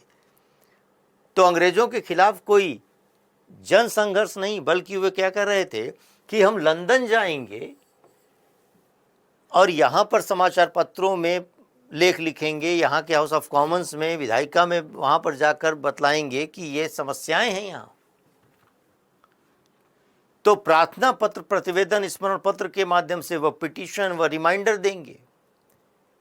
जिस तरीके से इंग्लैंड के नागरिकों ने समय समय पर मांग की और उन्हें अधिकार मिला, उसी तरीके से भारत के हम लोग भी ब्रिटेन जाकर मांग करेंगे और अंग्रेज न्यायप्रिय हैं और वे निश्चित तौर पर हमारी बात को सुनेंगे।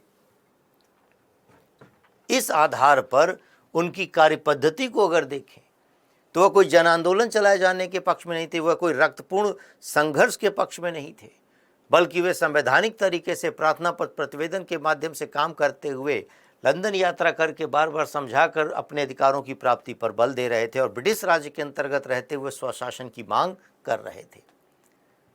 तो कुल मिलाकर देखा जाए, हम आगे उग्रवादियों से इसी बात पर उनका अंतर समझ पाएंगे।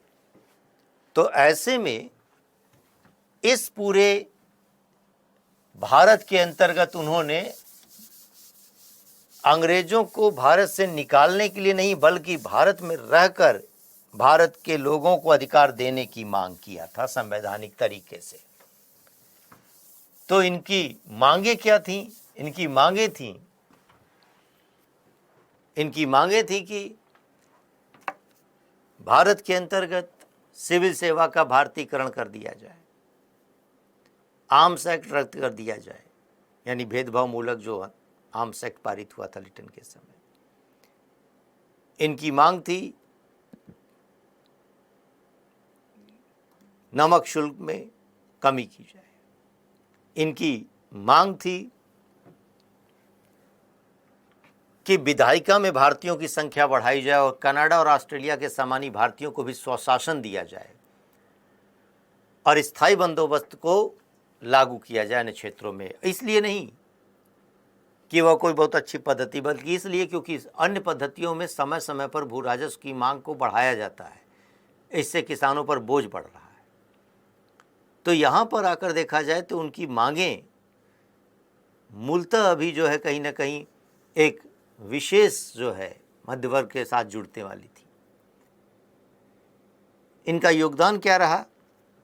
इनका योगदान ये रहा कि आरंभिक स्तर पर राजनीतिक जन जागरूकता लाने में इनकी भूमिका रही। इन्होंने आरंभिक स्तर पर जो कार्य किया, ब्रिटिश शासन की आर्थिक नीतियों की समीक्षा प्रस्तुत की। दादा भाई नौरोजी के माध्यम से धन की निकासी का सिद्धांत 1867 में सामने आया। इन्होंने भू राजस्व नीतियों के अंतर्गत औपनिवेशिक शोषण की पद्धतियों को उजागर किया, रेलवे के औपनिवेशिक चरित्र को उद्घाटित किया, कृषि के वाणिज्यीकरण के औपनिवेशिक ढांचे को उजागर किया और ये बतलाया कि भारत के अंतर्गत निर्धनता, अकाल, गरीबी का कारण ब्रिटिश शासन की नीतियां हैं। तो एक तरीके से आर्थिक समीक्षा प्रस्तुत करके उन्होंने औपनिवेशिक चेहरे को उजागर कर दिया और इसी आधार पर कहा जा रहा है कि भारत का राष्ट्रवाद आरंभिक स्तर पर आर्थिक स्वरूप लिए हुए थे। अर्थात इस मुद्दे पर यानी उदारवादियों के द्वारा प्रस्तुत की गई आर्थिक समीक्षा के आधार पर ही आगे चलकर भारत के प्रत्येक आंदोलन के चरण में ब्रिटिश शासन की आलोचना की जाती रही थी। तो इनकी सबसे बड़ी देन यह है कि इन्होंने ब्रिटिश शासन की नीतियों की औपनिवेशिक जो समीक्षा प्रस्तुत की, ये इनका योगदान है। लेकिन कमजोरी क्या है, सीमा क्या है? कमजोरी यह है कि भारतीय जनता पर इनका पूर्ण आस्था नहीं थी। भारत की जनता की शक्ति को कम कर कर आंकते रहे। ब्रिटिश न्यायप्रियता पर अनावश्यक विश्वास करते रहे कि ठीक है, कभी तो ये जो है हम हमारे लिए न्याय करेंगे। 20 वर्ष हो गया नहीं कि इसी के विरोध में जो है उग्रवादी आंदोलन सामने आता है। तो ये इनकी कमजोरी है कि ब्रिटिश न्यायप्रियता में ये लगातार विश्वास करते रहे थे। अब इसी तरीके से देखा जाए कि उग्रवादी आंदोलन और तत्पश्चात यानी उग्रवादी आंदोलन और फिर उग्रवादी आंदोलन,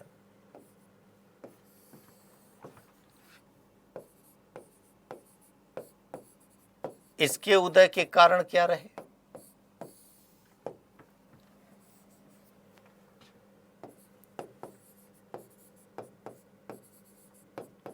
इनकी विचारधारा एवं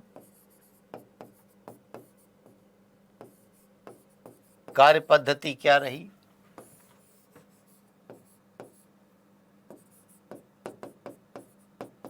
इनका योगदान क्या रहा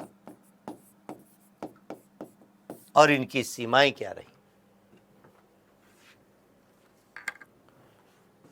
तो इनकी, जब मैंने कहा ना कि कांग्रेस के अंतर्गत जो उदारवादी थे, तो लंबे समय तक जो उदारवादी 1885 से लेकर कहीं ना कहीं ब्रिटिश न्यायप्रियता में विश्वास कर रहे थे, प्रार्थना पत्र प्रतिवेदन दे रहे थे, तो उनके इस मांग पर शासन ने कोई अधिकार नहीं दे दिया भारतीयों को। तो फिर कांग्रेस के अंतर्गत ही रहने वाला एक समूह उग्र होने लगा, विचारों में उग्रता, जिसको ब्रिटिश न्यायप्रियता में कोई विश्वास नहीं था। तो इसी को हम कह रहे हैं उग्रवादी आंदोलन के उदय के कारण क्या थे? जो एक्सट्रीमिस्ट हैं कांग्रेस के अंतर्गत, जैसे लाला लाजपत राय, बाल गंगाधर तिलक, बिपिन चंद्र पाल, अरविंद घोष, ये नेता हैं। तो आरंभिक स्तर पर कांग्रेस की 20 वर्षों की राजनीति से कुछ ठोस हासिल नहीं हुआ, तो कांग्रेस के अंतर्गत एक समूह उस विचारधारा कार्य पद्धति से असंतुष्ट होकर विचारों में उग्र हो गया। साथ ही जो शासन सत्ता के अंतर्गत देख रहे हैं, कुछ कार्य ऐसे किए जा रहे थे जिसके चलते भारत के अंदर असंतोष बढ़ा। जिस तरीके से अब जैसे अगर कहा जाए कि उग्रवादी विचारधारा के उद्भव के कारणों में एक तरफ उदारवादियों के द्वारा की जा रही मांग को सरकार ने पूरा नहीं किया और दूसरी तरफ यह भी था कि समय समय पर वह भारतीयों के प्रति जो है अमानवीय व्यवहार भी कर रहे थे। प्लेग फैल गया, वहां पर भी अमानवीय दशाएं थी। वहां पर तिलक को गिरफ्तार कर लिया जा रहा है, उससे भी उग्रता बढ़ रही है।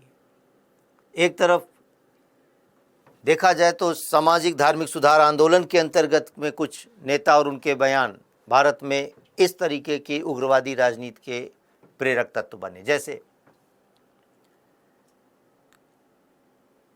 अगर भारत भारतीयों के लिए नारा दिया जा रहा है तो विदेशी शासन को बाहर निकालने की जरूरत है। विवेकानंद कह रहे हैं कि हमारी मातृभूमि अब गहरी लंबी नींद से जाग रही है, यानी अब अधिकारों की प्राप्ति की बात आ रही है। अरविंद घोष ने कहा कि स्वतंत्रता हमारे जीवन का श्वास है। तो लोगों को मुक्ति के लिए प्रेरित करना शुरू किया। तो सामाजिक धार्मिक सुधार आंदोलन के नेताओं ने भी यहां पर राजनीतिक उग्रता बढ़ाने में अपनी भूमिका अदा की।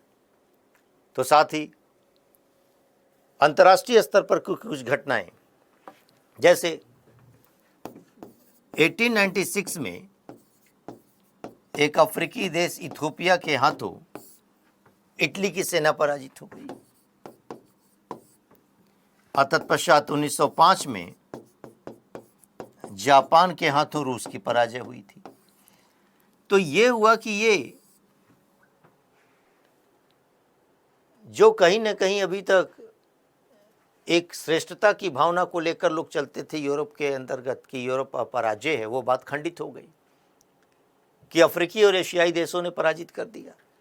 तो भारतीयों के अंदर भी यह भावना आई कि इसका मतलब कि अंग्रेज भी अपराजय नहीं है, उनको भी यहां से निकाला जा सकता है। तो कर्जन की नीतियां जो थी, बंगाल का विभाजन कर दिया और बंगाल विभाजन के साथ ही राष्ट्रीयता की भावना उग्र हो गई। तो इसलिए कहा जा रहा है कि इसके उदय के कारणों में ये घटनाओं की अपनी भूमिका दिखाई देती है। इनका विचार क्या था? ये ब्रिटिश न्यायप्रियता में विश्वास नहीं रखते थे। इनका कहना था, इनका मानना था कि अंग्रेजों की कृपा दृष्टि से अधिकार नहीं मिलेगा, यह स्वयं के प्रयत्नों से हमें हासिल करना होगा। और इसी क्रम में तिलक ने यह बात कही कि स्वराज हमारा जन्मसिद्ध अधिकार है और इसे हम लेकर रहेंगे।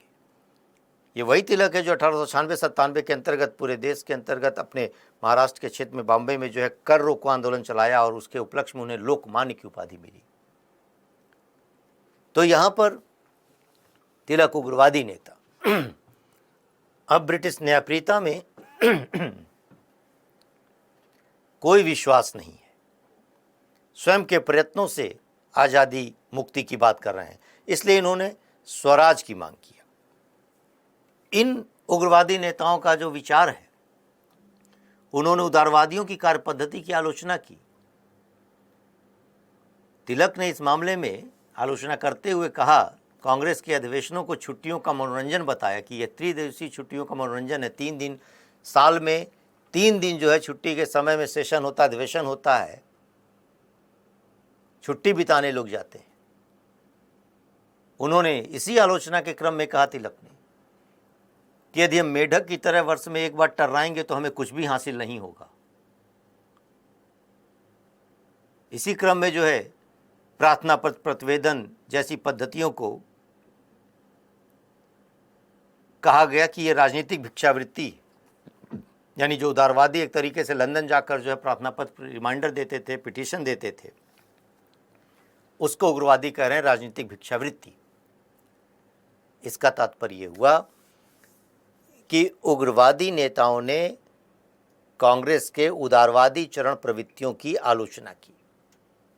और वे स्वयं के प्रयत्नों से, अब स्वयं के प्रयत्नों का मतलब स्वदेशी स्वराज की भावना से युक्त होकर वह आत्मशक्ति पर बल देकर, राष्ट्रीय शिक्षा पर बल देकर अपनी मुक्ति का प्रयास कर रहे हैं।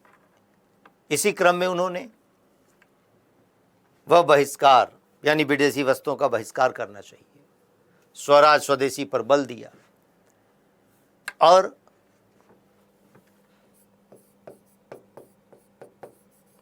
निष्क्रिय प्रतिरोध की पद्धति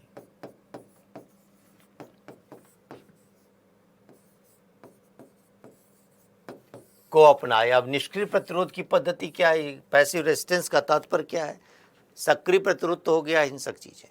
निष्क्रिय प्रतिरोध का तात्पर्य अब यहां पर क्या था? निष्क्रिय प्रतिरोध का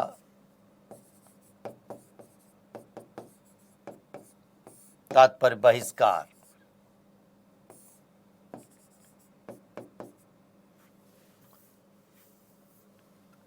धरना, प्रदर्शन,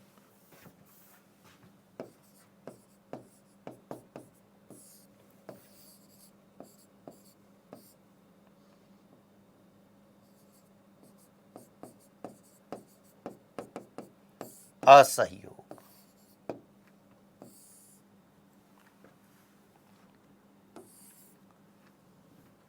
अब ये सारी चीजें तो गांधी के आंदोलन में भी दिखाई पड़ती, जिन्हें हम सत्याग्रह कह रहे हैं।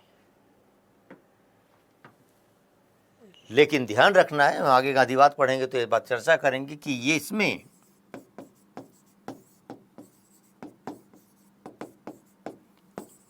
अहिंसा की बात अनिवार्यतः शामिल नहीं है।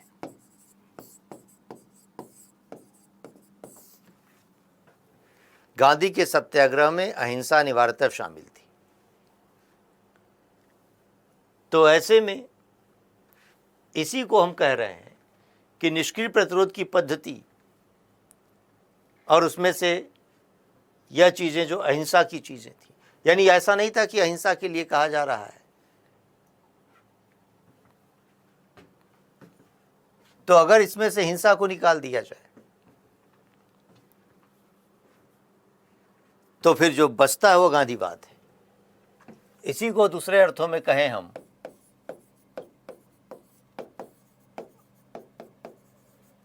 उग्रवादी विचारधारा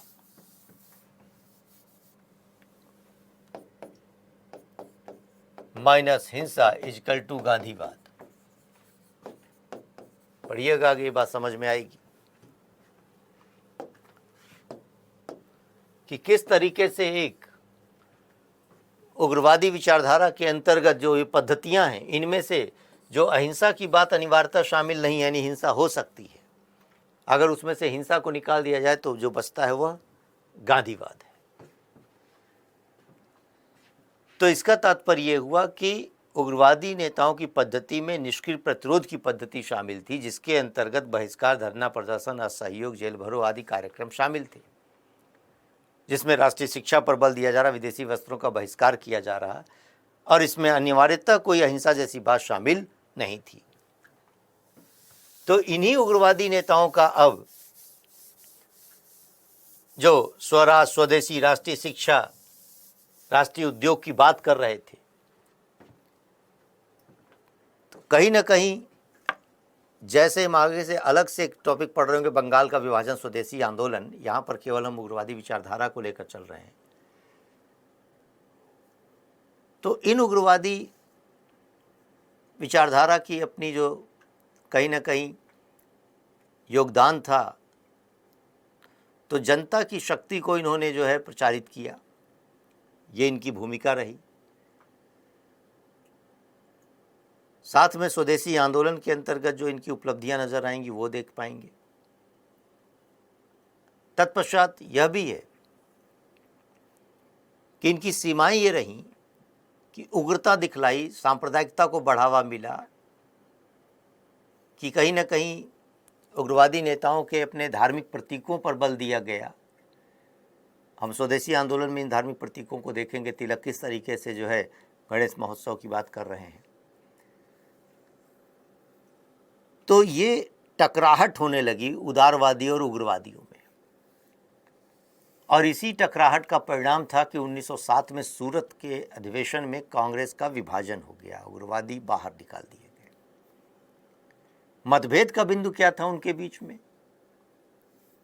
उदारवादी ब्रिटिश न्यायप्रियता में विश्वास रखते थे, वे ब्रिटिश राज्य के अधीन स्वशासन की बात कर रहे थे, जबकि उग्रवादी ब्रिटिश न्यायप्रियता में विश्वास नहीं करते थे, स्वयं के प्रयत्नों से मुक्ति की बात कर रहे थे और स्वराज की बात कर रहे थे। उदारवादी जहां पर जो है प्रार्थना पत्र, प्रतिवेदन, स्मरण पत्र के माध्यम से लंदन जाकर जो है अधिकारों की प्राप्ति की बात कर रहे थे, वहीं पर जो है उग्रवादी जन आंदोलन के माध्यम से अपने अधिकारों की प्राप्ति की बात कर रहे थे। और जब बंगाल का विभाजन हुआ, स्वदेशी आंदोलन चलाने की बात आई, तो वह टकराहट और बढ़ गई। तो उदारवादी चाहते थे कि हम स्वदेशी आंदोलन को बंगाल तक सीमित रखें, लेकिन उग्रवादियों का कहना था कि नहीं, ये बंगाल नहीं बल्कि हम पूरे भारत में इसको प्रसारित करेंगे। उदारवादियों का कहना था कि बहिष्कार की चीजें हम केवल वह मदिरा और विदेशी वस्त्रों तक रखें। उग्रवादी कह रहे थे नहीं, ब्रिटिश से जुड़ी हुई सभी संस्थाओं का बहिष्कार करना चाहिए, और इसी मुद्दे पर मतभेद बढ़ता गया। तत्पश्चात कांग्रेस के अध्यक्ष के चुनाव के मुद्दे को लेकर तात्कालिक रूप से यह असंतोष और बढ़ गया। उग्रवादी चाहते थे कि तिलक या लाला लाजपत राय को जो है अध्यक्ष बनाया जाए, जबकि उदारवादी रासबिहारी घोष को, और अंततः उदारवादी नेता रासबिहारी घोष अध्यक्ष बने। ध्यान रखना, रासबिहारी घोष, आगे क्रांतिकारी पढ़ेंगे तो बात करेंगे, वह रासबिहारी बोस है। रासबिहारी घोष कांग्रेस के अध्यक्ष बने 1907 में, और फिर वहां पर सूरत में जो है जूता चप्पल तक चल गया कांग्रेस के अधिवेशन में, और उग्रवादियों को बाहर का रास्ता कर दिया गया। तो यह एक तरीके से फूट हो गई कांग्रेस में, और इसका फायदा अंग्रेजों को मिला दमन करने में। तो कुल मिलाकर उग्रवादी आंदोलन की हम कार्यपद्धति को आगे बंगाल विभाजन और स्वदेशी आंदोलन के साथ भी पढ़ पाएंगे। तो यहाँ पर अगर कुछ चीज़ों को समझें कि जो उनकी कार्यपद्धति है, उग्रवादी चरण, उग्रवाद और उदारवादी चरण के अंतर्गत, कि उग्रवादी चरण में उदय के कारण क्या हैं? तो उदारवादी आंदोलन की असफलता, जो बात अभी कह रहे थे वह समरी एक तरीके से, कि 20 वर्षों की उदारवादी राजनीति से कुछ ठोस हासिल नहीं हुआ था, इसलिए जो है लोग असंतुष्ट हो रहे थे। आर्थिक कठिनाइयां बढ़ रही थी, अंग्रेजों की न्यायप्रियता में अब कोई विश्वास नहीं था। सामाजिक धार्मिक सुधार आंदोलन का प्रभाव भी जो है एक ब्रिटिश से सीधे मुक्ति की बात कर रहा था। अंतर्राष्ट्रीय प्रभाव, इटली पर इथोपिया की विजय और जापान की रूस पर विजय ने अंग्रेजों के भी अपराजय होने के अपने उस दावे को खोखला साबित कर दिया। कर्जन की जो प्रतिगामी नीतियां थी, जैसे बंगाल का विभाजन कर दिया, उससे ये पता चलने लगा कि ये अंग्रेज हमारे हितैषी नहीं हो सकते। ब्रिटिश शासन की शोषक प्रवृत्ति की पहचान हो गई थी, और राजनीतिक निराशा का एक दौर में उग्रता बढ़ती स्वाभाविक है। इन आधारों पर उग्रवादी आंदोलन का उदय हुआ था।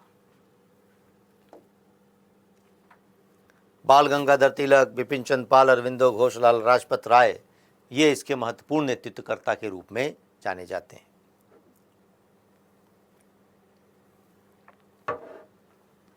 देखें, अगर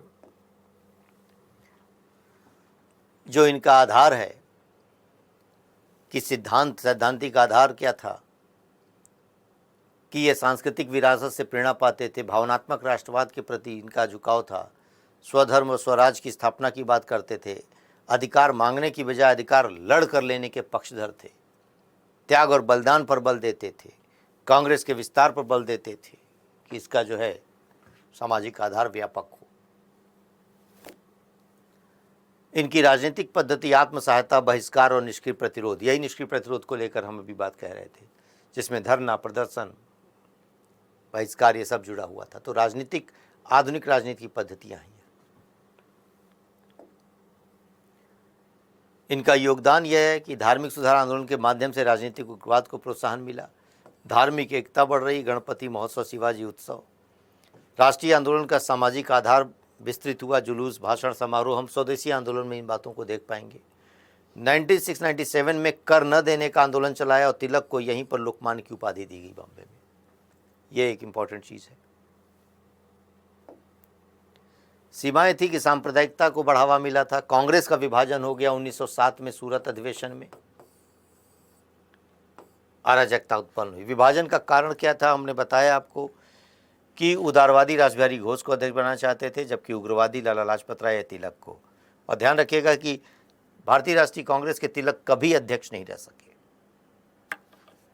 तो इस मुद्दे पर तात्कालिक रूप से मतभेद बढ़ा और फिर विभाजन सामने आ गया। तो कुल मिलाकर ये एक राष्ट्रीय आंदोलन का आरंभिक चरण है, जो कि उदारवादी उग्रवादी के रूप में जाना जाता है। तो जो आज हम लोगों ने अभी अध्ययन किया, समझा इस बात को, अगले हम क्लास में बंगाल विभाजन, स्वदेशी आंदोलन, क्रांतिकारी आंदोलन, इनको लेकर चल रहे होंगे। तो आज का कार्यक्रम यहीं पर।